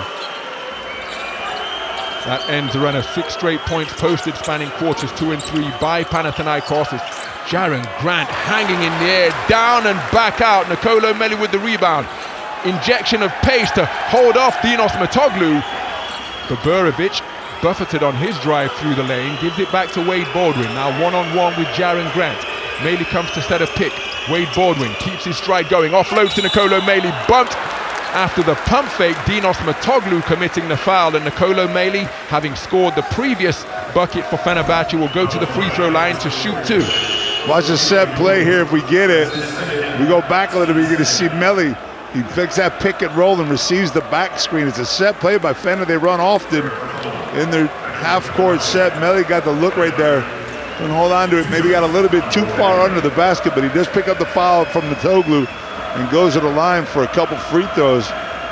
I'll tell you what, every time he's stepped in the game, he's contributed in very short amounts of time, little spurts. But Meili's being effective every time he gets into the contest. Fenerbahce just 3 free throws attempted in the first half. They've yet to miss. Very few trips to the line for the campaign for Nicolo Meili. 13 of 22 during the regular season and postseason. Makes the first here, and it's a perfect trip to the free throw line. 4 points in a row for Nicolo Meili. Gives his team a 5-point lead after Panathinaikos battled back to within 1 with the first 2 scores of this second half. You got to be focused now if you're Fenerbahce on stopping this guy right here. Kendrick Nunn down to the dots, offloads to Dinos Mitoglou, has his pocket pick from behind, straight into the hands of Eric McCollum. Bullet feed down the sideline. Wade Baldwin just elects to slow things down by holding the rock. McCollum orchestrating things from the point now as Wade Baldwin awaiting the screen from Nicolo Meili, but he wants to go one-on-one with Juancho Hernangomez. Pulls up for 3 off the back iron, long right.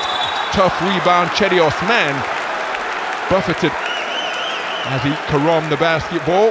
Foul called, and that stops the clock. I think that's great defense by Hernangomez right there. Baldwin read the switch, took Hernangomez out, wanted to take him one-on-one, and Hernangomez automatically steps back and uses his length in his arms to make sure that Baldwin doesn't get to the basket, where he's more effective getting to the basket, stopping and using the backboard or that soft touch in the middle lane. Well done by Hernangomez on the defensive side. That's a scouting report right there against Wade Baldwin. So Matthias Lesor back onto the floor. Oh, terrific balance by Jaren Grant ultimately. Matthias Lesor back out onto the floor after an impactful cameo back onto the court for the first time since December. Tough reception, fading and finding the bucket through the foul is Kendrick Nunn. And Myris Grigonis living every play of this semi-final while Inis Sibi's over on the sideline, but Kendrick Nunn is quietly keeping the scoreboard ticking over with his mid-range mastery. Catching as a shooter, 1 dribble right, Wade Baldwin a step late on the challenge. A foul is the result, but not enough to detract the fine stroke of the MVP of last season. So we have got a timeout on the floor just beyond the halfway stage of the period, and it is a 1-possession affair. Fenerbahce Beko Istanbul 42, Panathinaikos Aktor Athens 39.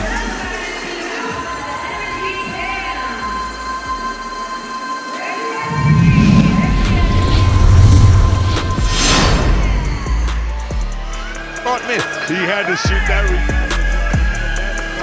So Ken Burge went for a ride on the rim for the flight time play of the opening quarter. And in the second quarter is Omar Yurtseven with a one-handed flush on the inside who bags the Turkish Airlines Flight Time Play of the Period.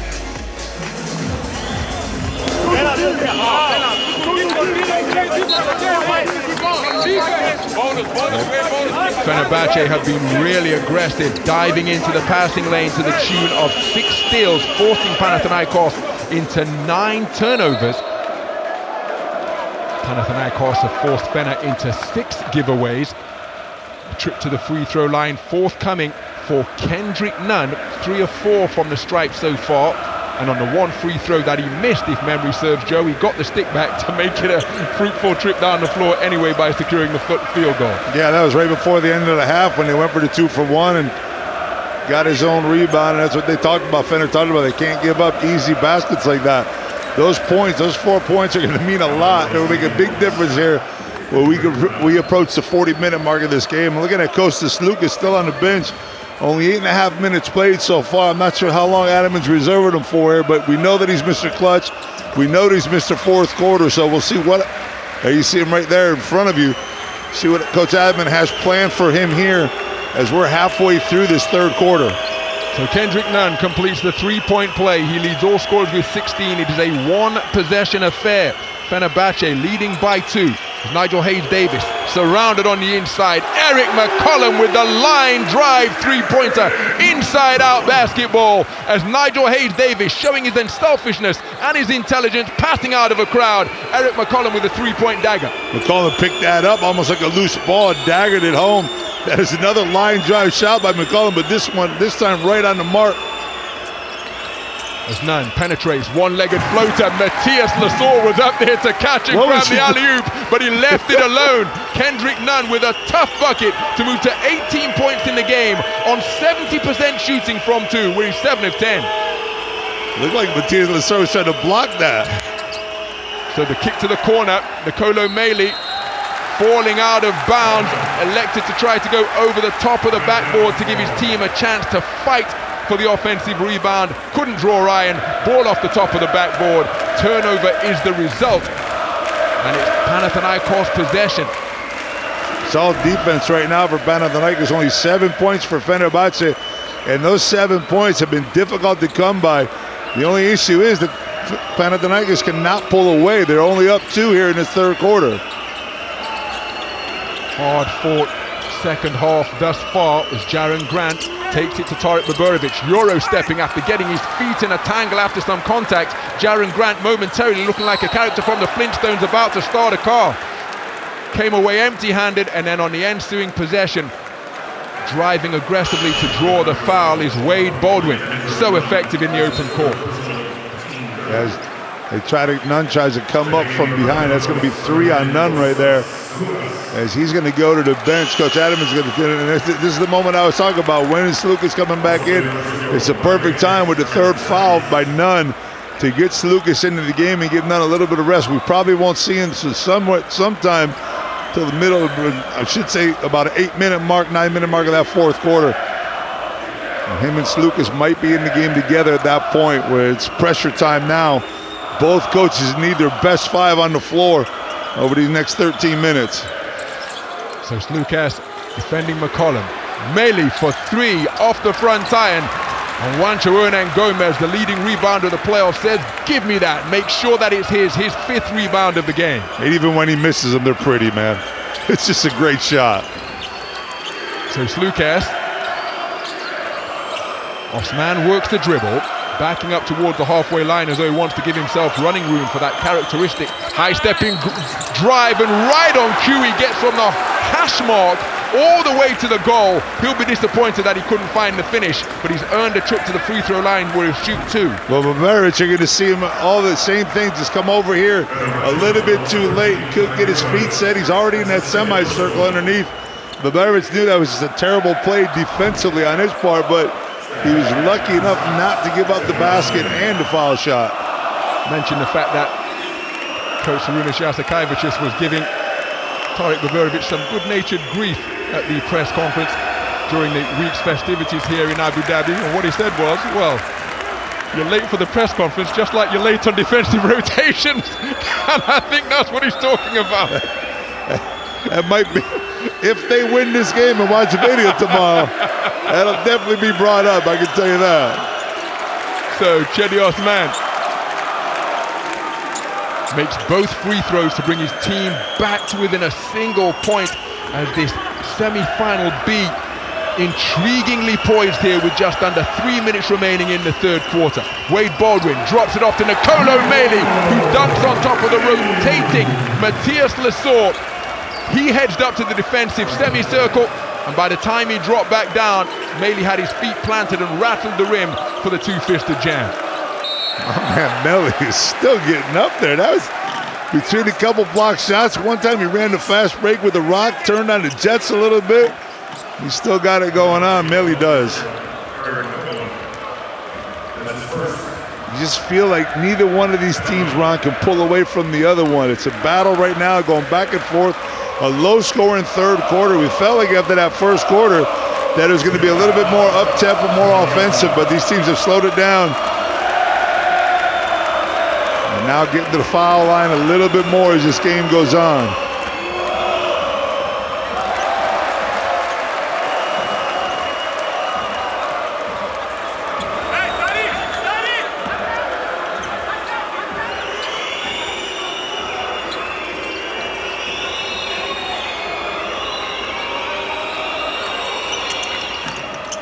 So Osman rattles home the second. 3 points in a row from 15 feet away for Cedi Osman. Brings his team back to within two once again. 2.5 minutes remaining in the period. A low-scoring period being edged by Panathinaikos. 9-12 in their favor.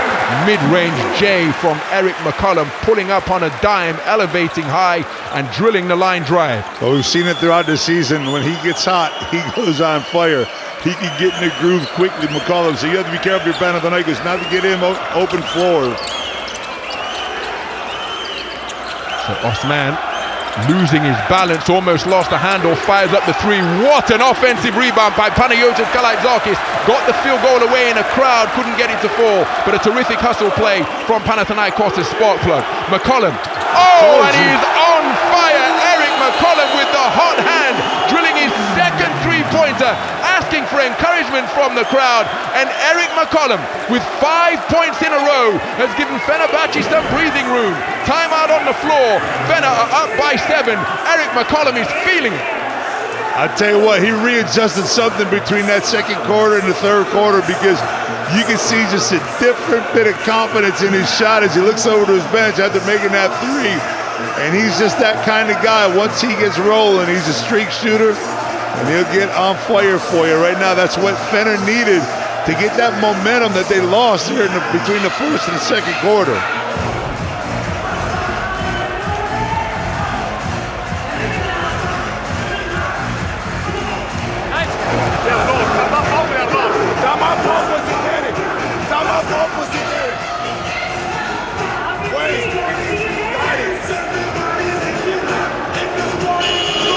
Wait, you hit Nigel. Nico here. If you cannot hit on Nigel, pass to Tarik.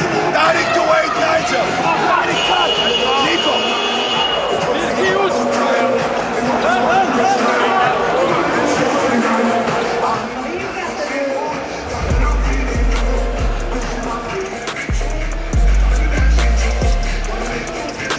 As you'd expect, it has been a Final Four encounter filled with emotion. Get the sense that there are still plenty of twists and turns to come in this one. Fenerbahce Beko Istanbul with the momentum after 5 points in a row from Eric McCollum, breaking a single-score deadlock and giving his team a 7-point advantage. Still down 7. One of the biggest stats I see around is only 6 assists for Panathinaikos in the game. A team that's averaging over 19 a game on the season. They've only been able to distribute it 6 times. And a little one-on-one play there by Nunn. Tough three-pointer attempted by Kendrick Nunn. He remains 0 from downtown, having missed all 4 of his 3-point attempts. They dump it down to Nigel Hayes-Davis, defended by Juancho Hernan Gomez. Baseline was open, sliding his way through traffic, getting the field goal away and then reversing into the baseline official. Mr. Robert Lotomosa is Eric McCollum. And I think that's going to go down as a foul in the act of shooting. A trip to the free throw line forthcoming for McCollum, who's shooting an impressive 29 of 32 from the stripe this campaign, having joined Fenerbahce in January of this year. And what an impact he's made since being that mid-season signing. Yeah, he had like a 7-round stretch there during the season where they started to kick things off. I talked about before the game.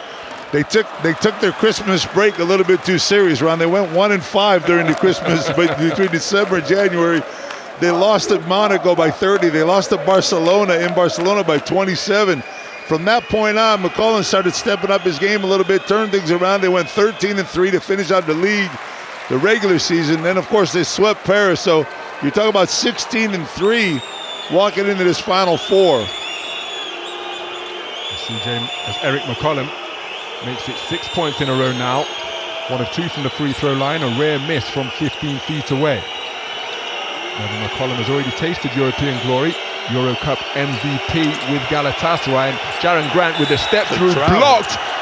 But I think he's been called for a foul. So Runas Jasikaevicius rotating those hands as though he's pulling on a rope. He was asking for the traveling call. I mean, you look at this again. Well, the incident had already gone by that time, but pivoting his way, trying to escape from a crowd was Jaron Grant. There's the swipe from the Kolo Meili. I don't think there's any doubt about the foul. Whether his pivot foot came up before. Prior to the foul that everybody's concerned about. They got a technical foul off of it also. An 8-point deficit. Technical free throw to come. Then the shots for the foul in the act of shooting. To the free throw line to shoot the technical is Kendrick Nunn. 90% free throw shooter for his career. Man who knows a thing or two about winning a EuroLeague, and the coach of AS Monaco, of course.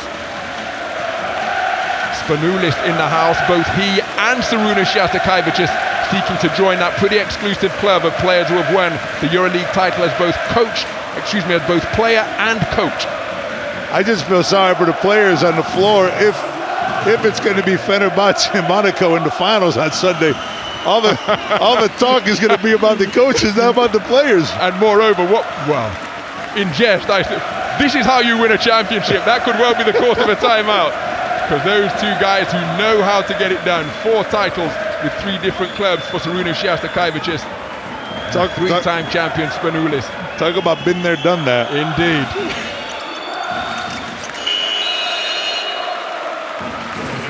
So all 3 foul shots made for Panathinaikos. The technical free throw followed by a pair of free throws by Jaron Grant.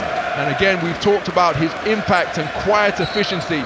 Jaron Grant, 86% from the free throw line, was 3 of 4 from the stripe during the playoffs. Full court pressure here from Pana, trying to give Fener a little bit less time to run into the half-court offense. McCollum wanting to take one-on-one against Gabriel. High post Jays off the back iron. Strong rebound. Oh, now what's going to happen here? Oh, my goodness. Yeah, I think that's... This has been called as an offensive foul against Chedios Man, as he was seeking to be strong with the basketball as Kolo Meili was trying to climb inside his jersey. Let's take another look. He's ripped it down. He's trying to keep it high. Really? Really, Joe? I mean, it's the way it's called these days. Meili does a good job of not giving him any room, not pushing him out of bounds either, because you push him, it's an automatic foul, then catches that elbow to the chest. Baldwin down the... Oh, my goodness. Wade Baldwin with the punctuation point, the athletic drive down the middle and detonating a one-handed dunk. That lane just opened right down the middle for Baldwin. Wide open look. Now see if Pana can get this last shot off. So the shot clock not a factor as Jaron Grant runs into a double team, gets it out to Wanchoen and Gomez, who drives into a crowd. Terrific end of quarter defense by Fenerbahce Beko Istanbul, making life really difficult for both Jaron Grant on the initial penetration, and then Wanchoen and Gomez, when he tried to get to the goal, found the ball pinned against his chest, as we take another look at the explosive drive down the lane by Wade Baldwin, punctuated with a one-fisted flush. Great finish there by Fener out of that third quarter going into fourth. 7-point lead and all the momentum. Fenerbahce Beko Istanbul 55, Panathinaikos Aktor Athens 48 with 10 minutes of regulation remaining.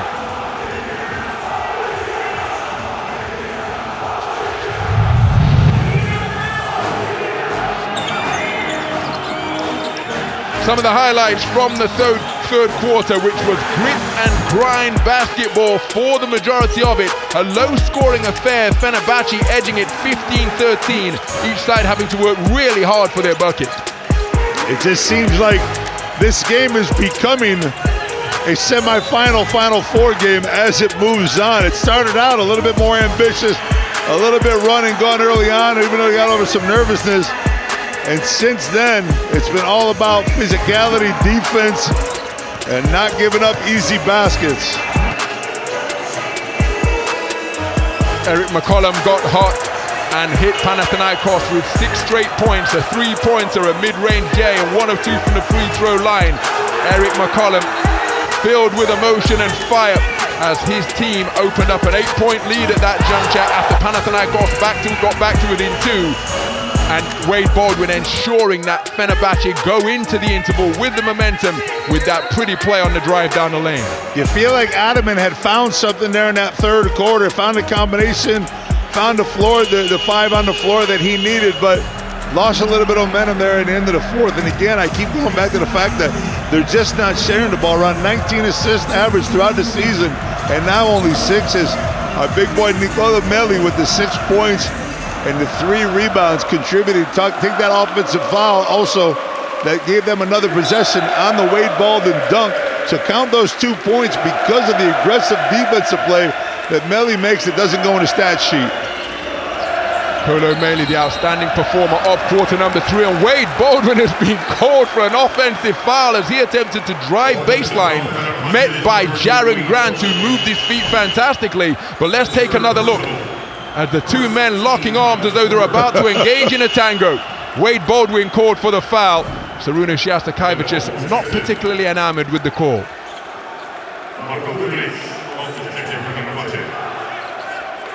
A little bit speechless on that call. I really didn't know what that was, to be honest with you. I haven't seen 2 players hook up like that on the baseline. Strange looking play. So there's the 5 on the floor for Panathinaikos. It's Kendrick Nunn, the outstanding performer of quarter number 2, handling the rock. Nicolo Meli, the outstanding performer of quarter number 3, hedging out to help. Jaren Grant, difficult 3-point attempt, and the basket remaining covered from downtown for Panathinaikos, who are now a paltry 2 of 10 from 3-point territory. Well defended right there on the 3-pointers. Goodrich doesn't get underneath the shooter.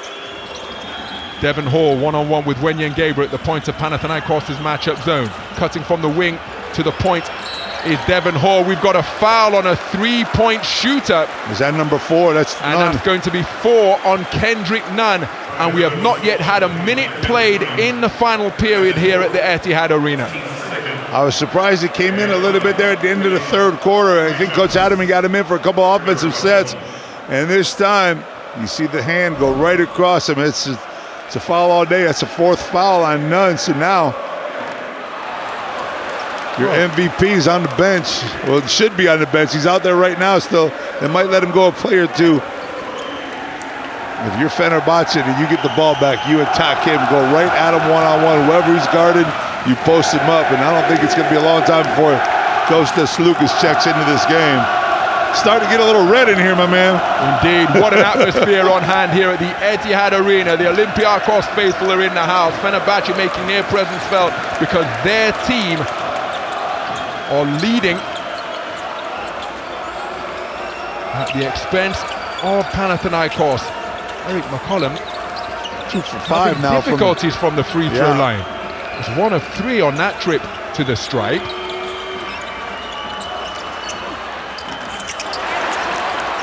The ball still loose as McCollum. This is where you attack him right now, Ron. You find a switch, you find his man. And it's Nunn on the ball, playing with 4 fouls. Real jeopardy here for last season's MVP as Nigel Hayes-Davis. Standstill 3-point shot off the mark. Chedi Osman secures the rebound. Nicolo Meli Man, winded while on the deck, and I think he's drawn another foul. He has drawn another foul. As soon as Osman goes up for the rebound, you're going to see him get right under. He's driving Osman crazy. That's the second time he's done that in the last minute of gameplay. If we can see that again, I'm not sure we can see the rebound, but he gets right underneath him and causes Osman to come up over the top of him. Underneath him, I should say. Well, he gave Gabriel a foul there from the backside. So Meili catches as a three-point shooter and strings it into the eye of the advancing defender. Ecstatic scenes in the stands as Nicolo Meili drills it from downtown, from where he is 1 out of 3 now. Corner three-pointer admired, and finding the bottom of the bucket from Cedi Osman. His first 3-ball of the game, 1 of 4 from downtown, and just the third made 3 of 12 attempts for Panathinaikos. They need more of those. Osman, that was his best look of the night right there. Panathinaikos has not got many.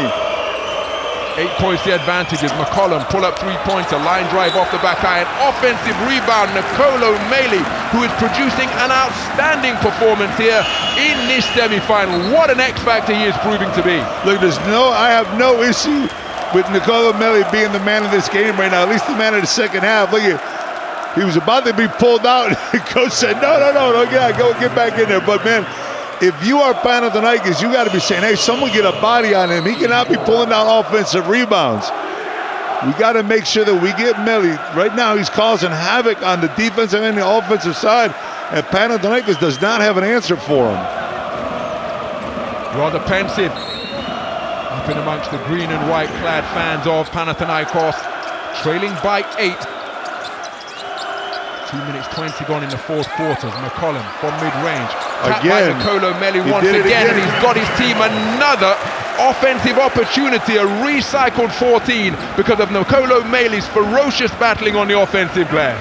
Yeah, and right now, if you're Coach Jasikevich, you got to think about maybe getting McCollum out of the game. He's getting a little bit too aggressive offensively. We know he had his little run. He made his run. You might want to get him out of the game, get someone else in there, or get him to the basket. He's pulling up, trying to shoot that 3 too quick. And right now, what they need to do is build off this 8-point lead, make things a little bit more comfortable down the stretch.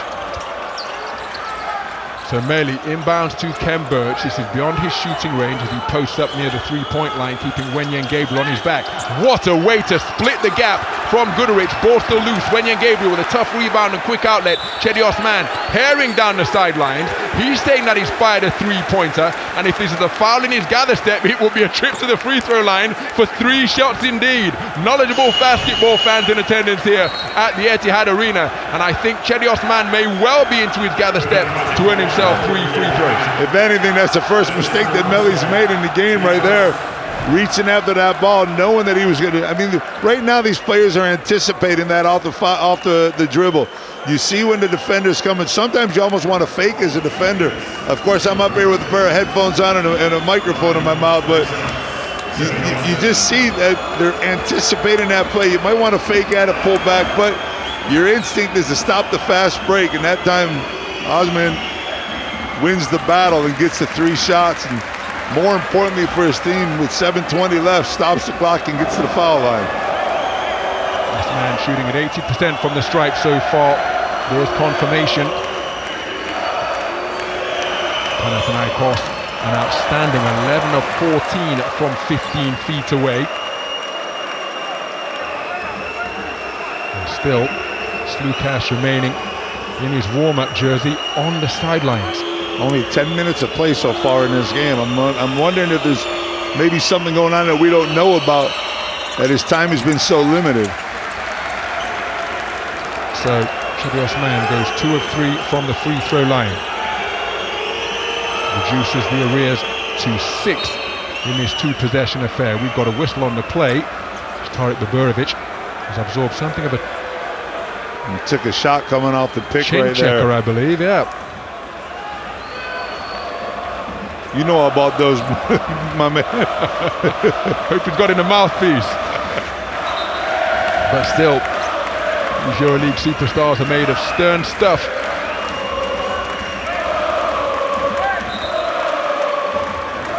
So Osman a little shaken up. I'm going to check him out of the game. He's bleeding. So blood injury will have to be treated, of course. Remember, Rokas Jokubaitis in a Final Four a couple of seasons ago for Barcelona left his teeth embedded in the hardwood. Such was his hustle and commitment to try and get the ball. And he didn't even bleed, did he? It was just his teeth that he just kept going. It was like there's no way that you even pull him out of the game.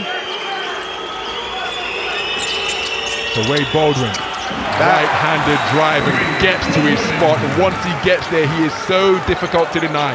Wade Baldwin moving to 6 points in the game. Sorry, Ron. That, ladies and gentlemen, is Wade Baldwin at his best. That's what he does. And when it comes down to stretch, that's the guy you want to have the ball in his hands. Wade Baldwin averaging 11.3 points during the playoffs on 54% shooting from two, and that such a prominent part of his expansive offensive repertoire, that mid-range jump shot off the dribble. Wait, Ken Burch just gets a little bit too close this time to Grant. It was well defended, as you see. Kendrick Nunn checking right back into the game here with Matthias Lesort also. So with 6:43 to go, Coach Ottoman says, I got to get my best player, my MVP, on the floor. It's Kendrick Nunn checking back in with those 4 fouls.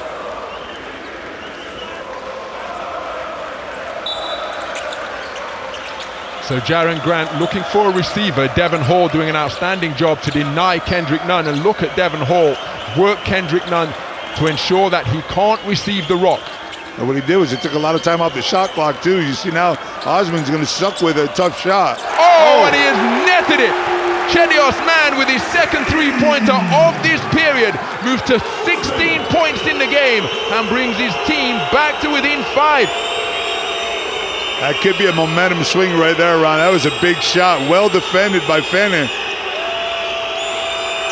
Wade Baldwin drifting on the baseline, Jay. Ken Burch, magnificent offensive rebound. McCollum drives, kicks to the perimeter, rotated, extra pass, finds Devon Hall, who answers with a 3-ball from downtown. 3 of 5 from three-point territory to lead his team in scoring with 13. What a semi-final he is having. That's 6 offensive rebounds here in the second half for Fener. They've converted a couple threes off of them. That's offensive foul. That's number 5 on Nunn right there. Kendrick Nunn will take no further part in the game. Wheeling and dealing on that dribble move into the lane in a bid to get to his spot, and Devon Hall sticking to him like glue. Kendrick Nunn too aggressive with the shoulder as we take another look at the tough pull-up 3 from Chedios Mann, Panathinaikos, the most recent score, but this a significant moment in this semi-final. Kendrick Nunn has fouled out with 5 points in the game, currently the game's leading scorer with 19. And he got a technical foul also, so that's going to send Nigel Hayes-Davis to the bench. I think he got a tech for throwing his mouthpiece after the call was made. It's a good call. It's a risky play. Coach Ottoman decides to play with fire. Look at Coach Ottoman has the right to do this. He's won this thing a few times. He knows what it takes to win. And I'm not one here to second question the fact that he puts him in with 4 fouls with his team this close with still 5:45 to go in the game. But right now, they're going to have to do it without their MVP and maybe without Kostas Lucas, because I don't know why he hasn't been in the game that often today. As he's out there now, see if he can perform as he usually does in clutch situations. So the technical free throw netted by Nigel Hayes-Davis. It is a 9-point lead for Fenerbahce. Oh, what a move. Passing from the baseline to Baldwin. He rotates it to Devon Hall. Show and go. Oh, and finishes with a double clutch dunk on the drive from the wing. Devon Hall getting the Fenerbahce fans up on their feet here at the Etihad Arena. What a spectacular play. Faked the three-pointer, drove aggressively, absorbing the contact, double clutching, and finishing above the rim. That is absolutely amazing. He lost the ball on the way to the rim, recaptures it, goes up, double clutches, and this is not something you see Devon Hall do very often. What a power move going to the basket and trying to put a nail in the coffin of the defending champions right here with that throwdown. A 6-0 run has been posted by Fenerbahce Beko Istanbul to give them yet another double-digit lead. They've been up by as many as 13 when they're led by 31 points to 18 in the second quarter. Panathinaikos battled their way back to within 2 on multiple occasions. As we're going to have the play reviewed over at the sideline. Okay, let's see. We will need to measure.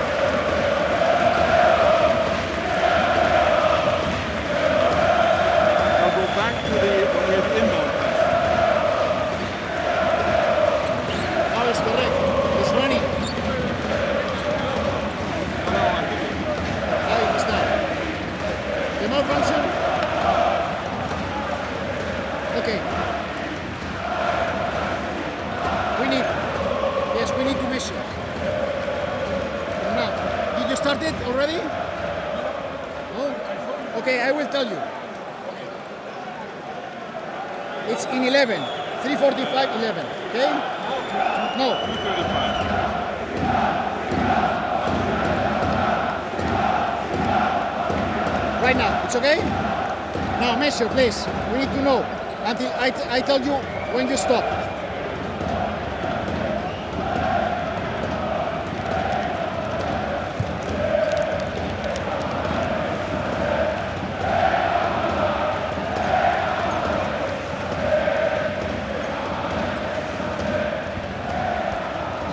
Now,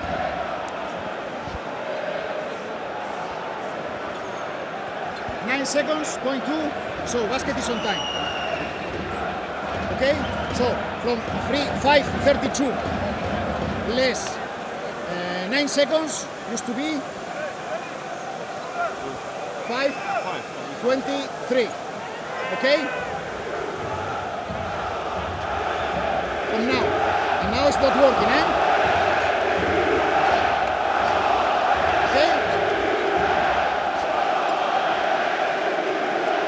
So it's okay, we start with 5:23. Okay? 24 seconds. Okay? Yes, it's alright. We need to check the shot clock. The shot clock is okay. So basket is on time, is valid, and then we start with the game clock. It's okay.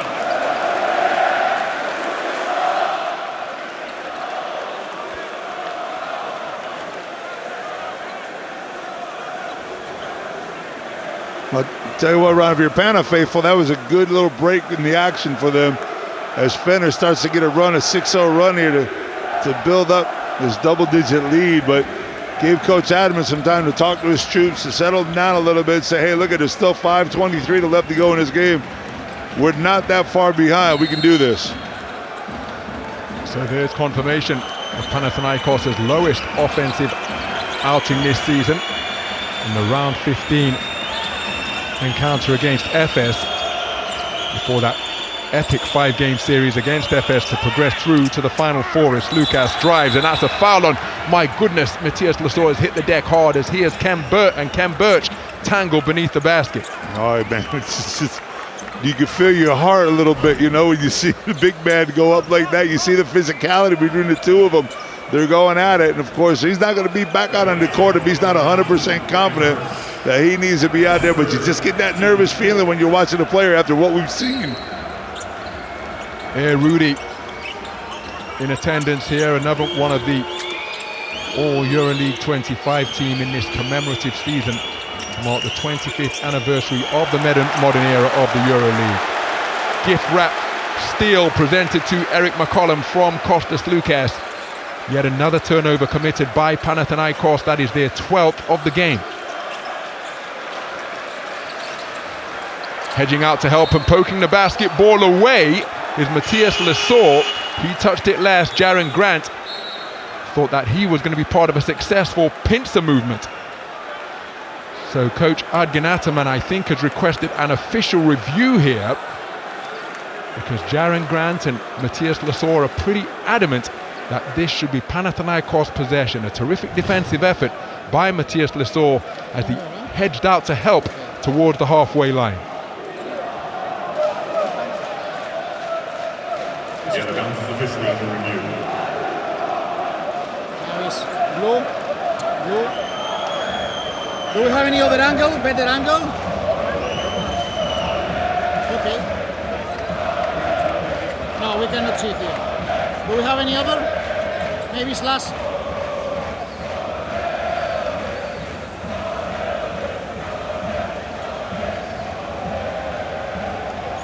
It's blue. Blue. So, there's no touch of white, I think. I don't see any touch. Did you?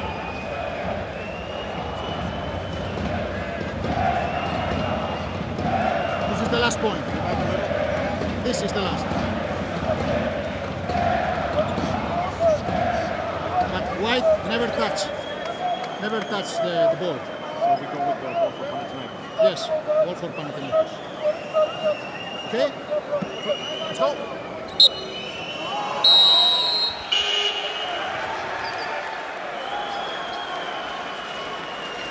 Well, Devon Hall doubling his points output and the efficiency with which he's done it, the impact plays that he has made right from the opening possession when he took it to the chest of Jaren Grant in the low post and drew a foul. Devon Hall has been sensational today. We've got a timeout on the floor, and we talked about who of the X factors are going to show up. Both he and Nicolo Meili have been incredibly impactful for Fenerbahce today. Well, it was a successful coach's challenge from Coach Adrian Ataman. So Panathinaikos will have possession when we emerge from this timeout. But they find themselves trailing by a double-digit deficit with 4 minutes 40 seconds remaining. Kendrick Nunn has fouled out. And he was hit with a technical after being called for foul number 5 on an offensive move into the lane, where he pushed off Devon Hall to commit that 5th foul. The technical foul was then assessed after that when he tossed his mouthpiece in frustration after being hit with foul number 5. The technical free throw was drained by Nigel Hayes-Davis. And then Devon Hall with a double clutch dunk on a drive from the wing, taking him to 15 points in the game to lead his team in scoring. That's how we've arrived at this double-digit margin of advantage for Fenerbahce Beko Istanbul here in quarter number 4. And Ron, we've also had about an 8-minute break here between all these stoppages of play. So let's see how these players respond coming out of this with 4.5 to go. Well, Ken Birch seemingly frustrated that Matthias Lesor kept hitting the deck. The baseline is open. He passes back out to the perimeter, does Lesor. Jaren Grant driving, changing the angle, finishing with the finger roll off the glass. Ken Birch has taken a shot to the mouth, and I hope he hasn't lost some teeth. Something just came out right there. As he steps over to help, you're gonna see that elbow go right into the mouth. Again, that is the physicality that comes in the Final Four of the Turkish Airlines EuroLeague, particularly if you earn your corn on the front line. Well, we'll give you an update as soon as we've got it, perhaps a chip tooth to remember. We've mentioned Rokas Jokubaitis, Kendrick Nunn. How many times has he lost teeth during his EuroLeague career?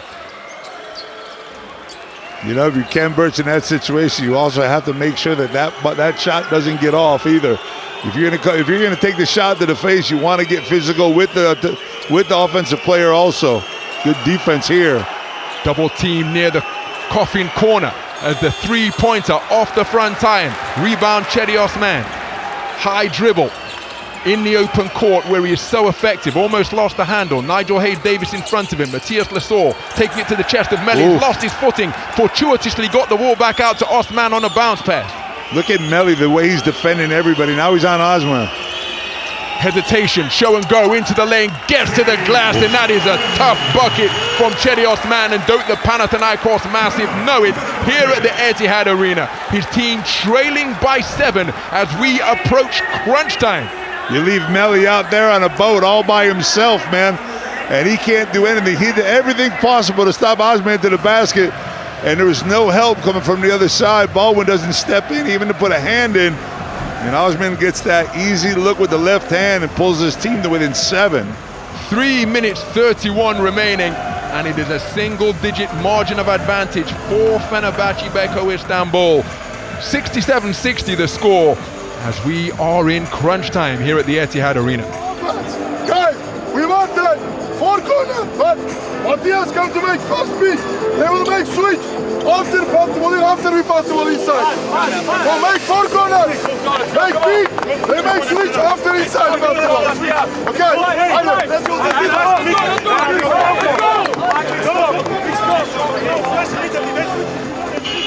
Well, let's take a look at the lead change graphic.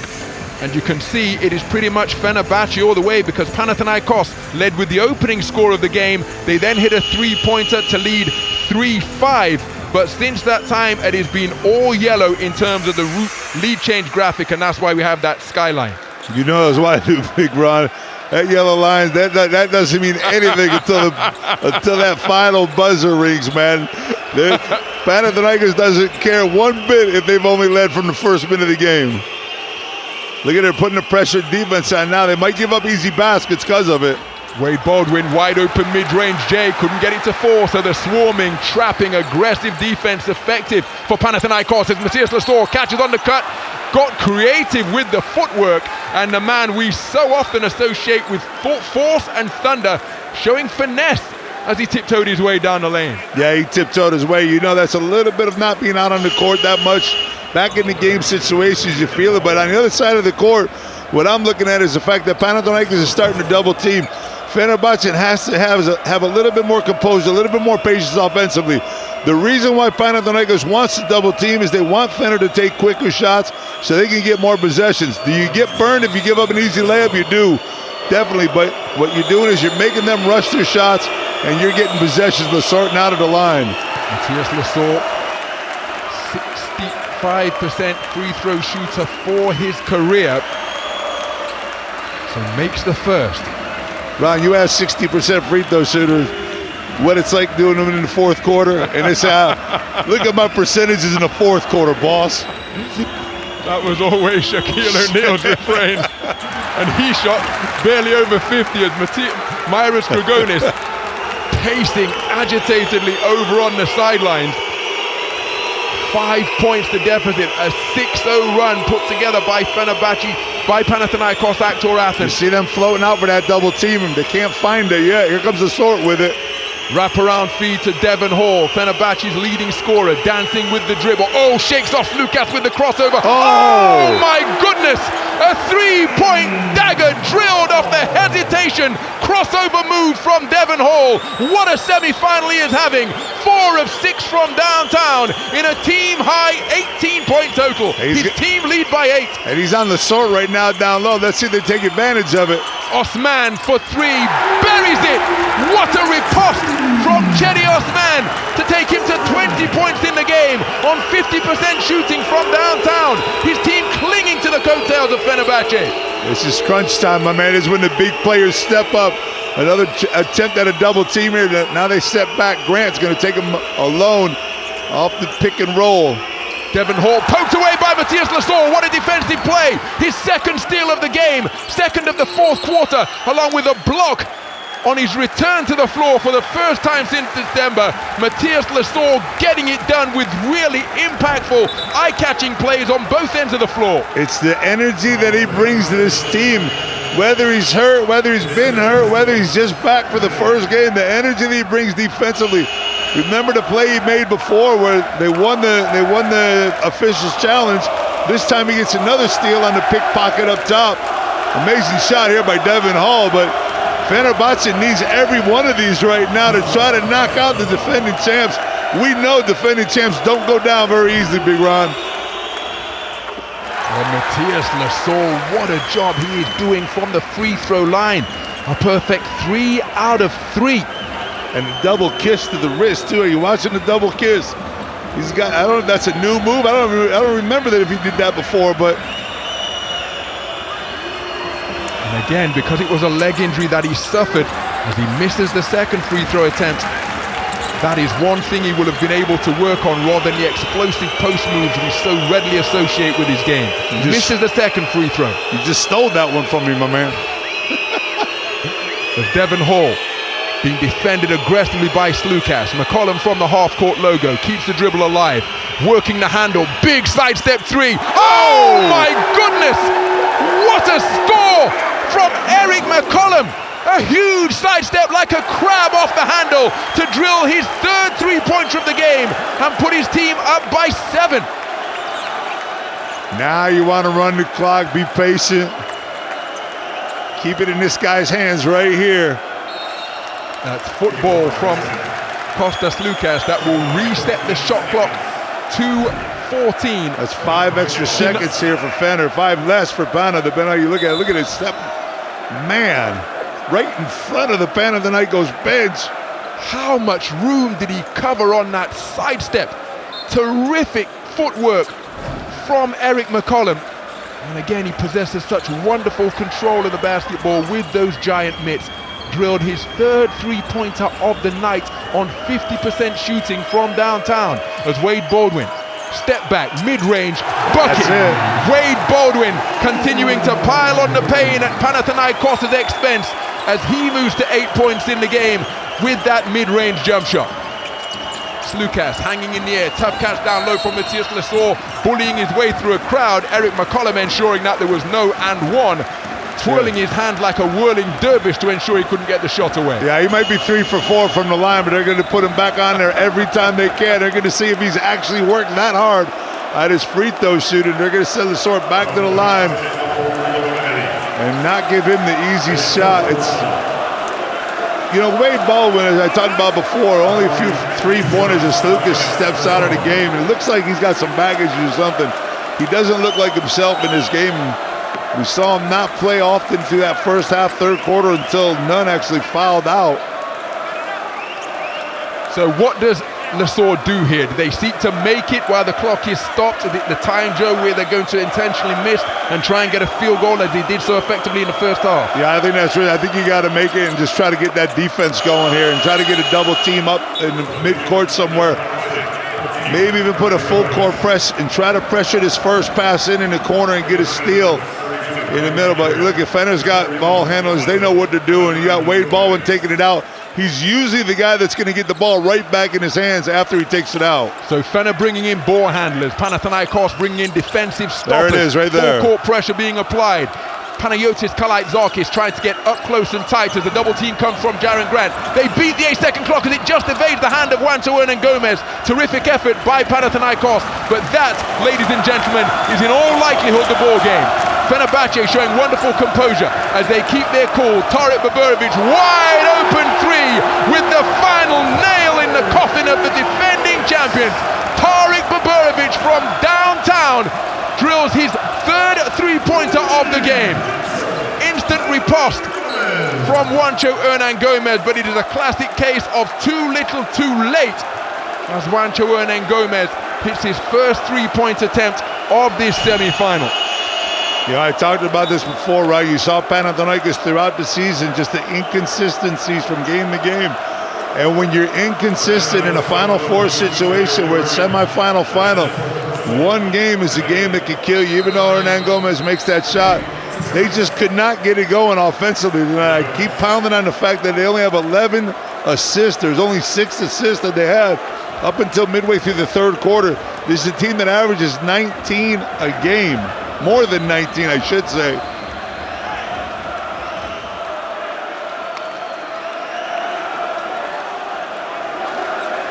So Tarik Biberović to the free throw line.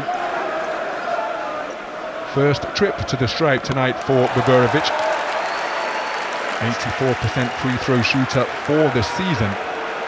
It's kind of fitting, you know, between the playoff series that he had and the way he came out and really elevated his team early in this game. It's fitting that he gets that 3 a minute ago. It was fed from Nigel Hayes-Davis plus the free throws here, and he could finish this thing off for his team and put Fenerbahce back into the championship game. Oh, Jaren Grant ensuring that the defending champions do not go down without a fight. Reduces the arrears to 6 as they continue to press. Nigel Hayes-Davis over the halfway line, but Fenerbahce electing to slow things down, forcing Panathinaikos into the invidious position where they have to foul, stop the clock, and take their chances at the free throw line. But just 12.2 seconds remaining.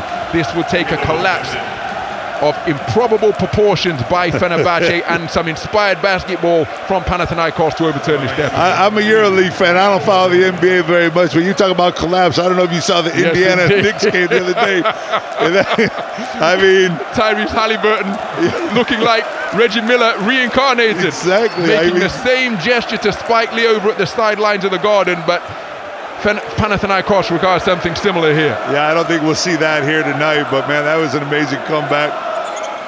And Fenerbahce just trying to close this thing out right now and get ready for a big final on Sunday. Who will be their opponent?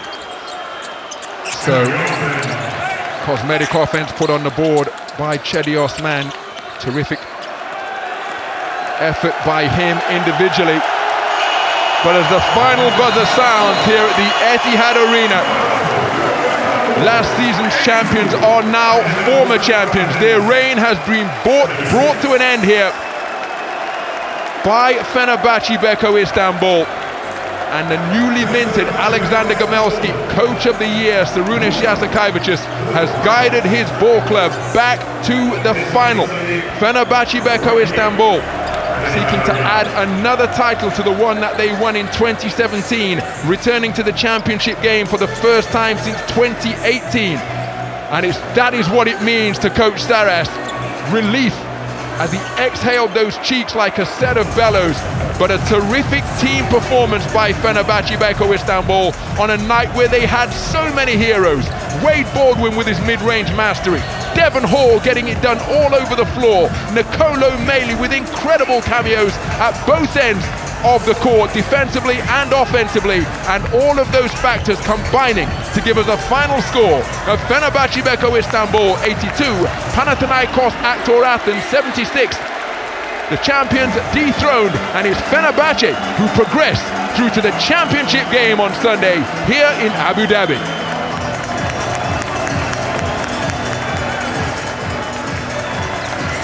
Absolute joy among the Fenerbahce fans here at the Etihad Arena. And now the Canaries just taking time to engage with so many fans who have made the journey here to Abu Dhabi. And what a game he had, what a game Devon Hall had.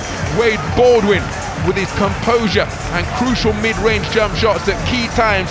Kem Burge putting his body on the line, battling for boards. A consummate team performance by Fenerbahce Beko Istanbul, the first team to progress through to the Final Four after that clean sweep of Paris Basketball, are the first team to punch their ticket through to the championship game, courtesy of this 82-76 victory over last season's champions, Panathinaikos Aktor Athens. Yeah, you know, Ron, I just think that, as you said, everybody had their part in this game. McCollum, we saw it right there coming off the court. He had that little run throughout the season. And Meili with the intangibles. Well, who is tonight's Adidas Player of the Game on a game where there were so many candidates? And it is indeed Devon Hall who set the tone for Fenerbahce right from the opening possession when he took it to the chest of Jaren Grant in the low post. There was an unlikely double clutch dunk on a drive from the wing, filling it up from downtown. Devon Hall, from where he was 4 of 6, a team high 18-point total, and it's Devon Hall who is tonight's Adidas Player of the Game in semi-final B here at the Etihad Arena. Let's get his post-game thoughts.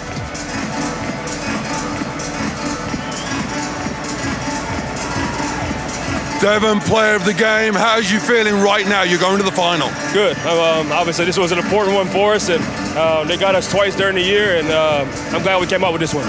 Now we get a chance.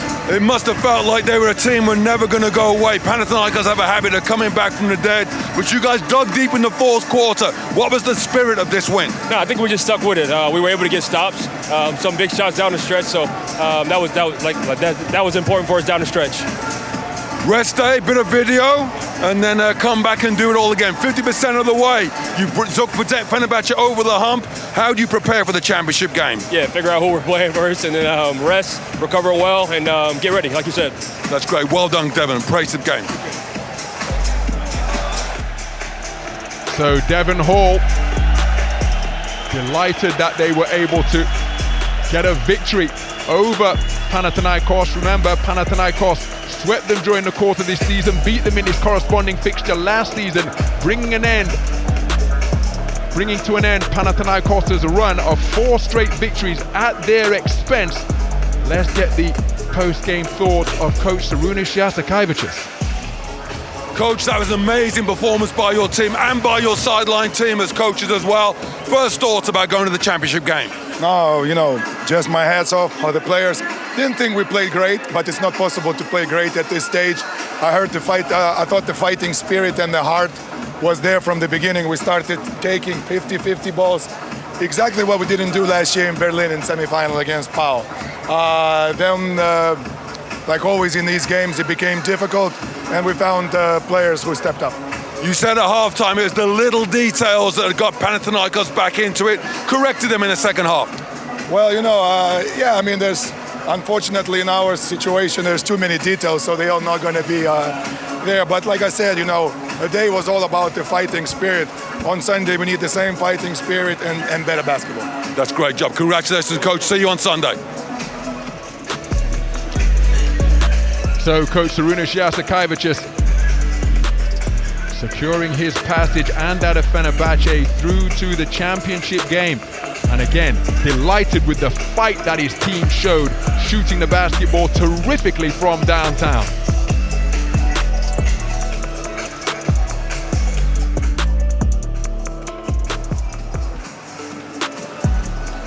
Eric, that was a great defensive performance by your team, but someone's got to put the ball in the bucket. Did you feel comfortable making those big buckets when it was needed? Yeah, that's what I've done most of my career. This is a different stage, but the ball is the same, the rim is the same, and you do what you do. My wife told me, my brother told me to be aggressive. And that's the only way to make an impact in the game. Trust yourself. You made a career out of pulling up off the dribble, the mid-range jump shot. You went downtown a couple of times tonight as well. So is this something that you figured Panathinaikos is going to leave you to do? Well, it's something that our team needed. They need me to get in the paint, to create things, and space it with shooting with the three-point line. So, I try to do whatever the team needs, and today I seen the three-point opportunities. But you never know. Maybe the mid-range will be there on Sunday. And that was a great defensive effort by you as well. You guys put the pressure on Kendrick, frustrated him. Ultimately, he fouls out. A collective performance on that. Yeah, Kendrick's a great player. As you see, he still had 19 points. A guy like that, you can't stop. You just got to slow down, make it difficult, and make him work for everything. And I think we did a good job as a team collectively, and Devon Hall was excellent on him. Everywhere he went, he put a body on him. Kendrick, Eric's got a great performance. Congratulations. We'll see you on Sunday for the championship game. Thank you very much. Eric McCollum, 50% from downtown on 3 of 6 shooting from three-point territory. It's not just the fact that he shot at an efficient clip, it's the time at which he made them. Remember, he went on a run of 6 straight points in the third quarter to give Fener some breathing room when Panathinaikos battled back to within 2 at 47-45. Yeah, that was when they most needed him right there. He put the points on the board and got that run by Panathinaikos out. Let's go talk to the Panathinaikos coach now. Coach Adamant in this tough loss, having accepted as the defending champ. Coach, that was 2 great teams playing an awesome game of basketball. Difficult moment for you right now. Fenerbahce played better than us. They made a great defense. Congratulations. So good luck for them in the final. Thank you. Thank you, Coach. Not much else you can say for Coach Adamant, right to the point. And he's right. They just played a better game tonight. This Panathinaikos team looked like the team that I saw in Game 5 in their own home arena. And it wasn't the Panathinaikos team that we've seen all season. A lot of inconsistencies and not able to repeat. So they're the numbers from Panathinaikos, but the most important one is the box score, which shows Fenerbahce Beko Istanbul 82, Panathinaikos Aktor Athens 76. As we take a look at the Motorola magic moment, and it is his sidestep 3 off the dribble by Eric McCollum, a huge bucket when Panathinaikos were seeking to cling on in the fourth quarter. McCollum taking responsibility and drilling a really difficult three-pointer in the face of Cedi Osman, a key bucket in crunch time. It's a good thing they get Dante Hall the player of the game, man, because Dante Hall didn't get the Turkish Airlines flight time with that move. He got no miles. And then now Eric McCollum gets the play of the game on top of him. That sidestep 3. Hall gets the player of the game. That's all that matters, and they're playing on Sunday night. Devon Hall indeed given player of the game honors. Eric McCollum with the Motorola magic moment, but truth be told, there were a whole host of candidates for that significant moment, and not just in terms of putting the ball in the basket, because players making key plays on the defensive end, putting their body on the line. As we take a look at the statistics, Leading his team in scoring with 18 is Devon Hall, and again, a consummate team performance by Fenerbahce to progress through to the championship game. And you see the 5 defensive rebounds by Nikola Meli. I just think Meli was one of the most pivotal, doing the intangibles. You saw the little things he did, picking up a couple offensive fouls, catching offensive rebounds, getting fouled underneath the boards. So give every player on Fenerbahce that walked in the game some credit here tonight, because this was the consummate team win and team victory to go into the championship game Sunday night. Tarik Biberović did what he has been doing all season long, all postseason long, shooting the basketball beautifully from all over the floor, particularly from downtown, from where it was 50%. Eric McCollum equaling that clip from three-point territory. Wade Baldwin hitting from mid-range, an aggressive attack to the rim. Chedi Osman found his stroke from deep from where he was 3 of 7. A team high, game high, 22 points for him, but not enough to get his team over the hump. No, not enough. They just, as a team, they didn't have it. We can sit down and talk all you want about Fenerbahce playing as a team and winning this game as a team. Panathinaikos, on the other hand, played a lot of individual basketball. We saw that in the stats throughout the game, especially the assists. And right now, it's defending champ playing the 3rd and 4th place game on Sunday. It's a part of Final Four weekend, but with no disrespect intended, it is a fixture that no team wants to play in. Kendrick Nunn fouling out of the game, of course.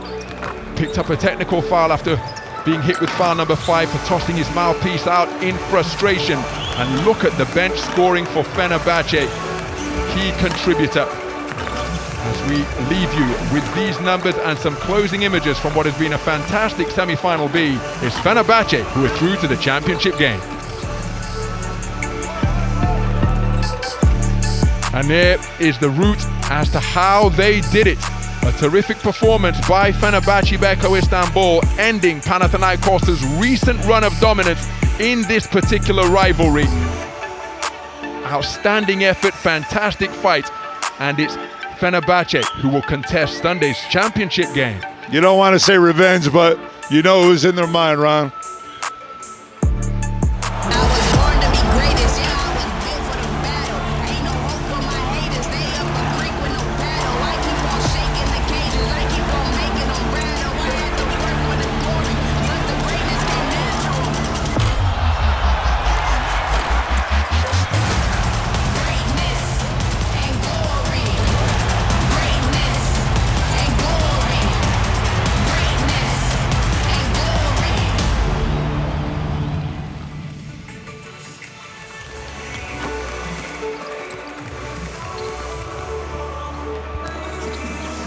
So that is the next semi-final. Olympiacos Piraeus face off against AS Monaco.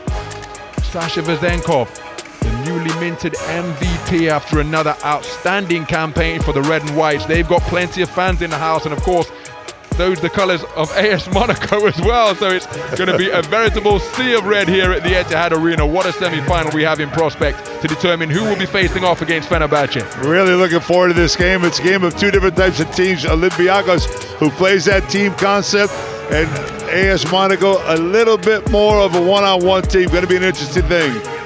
Who will be going through to face off against Fenerbahce? It's Olympiacos v AS Monaco next. Fenerbahce, mission accomplished. They're through to the final.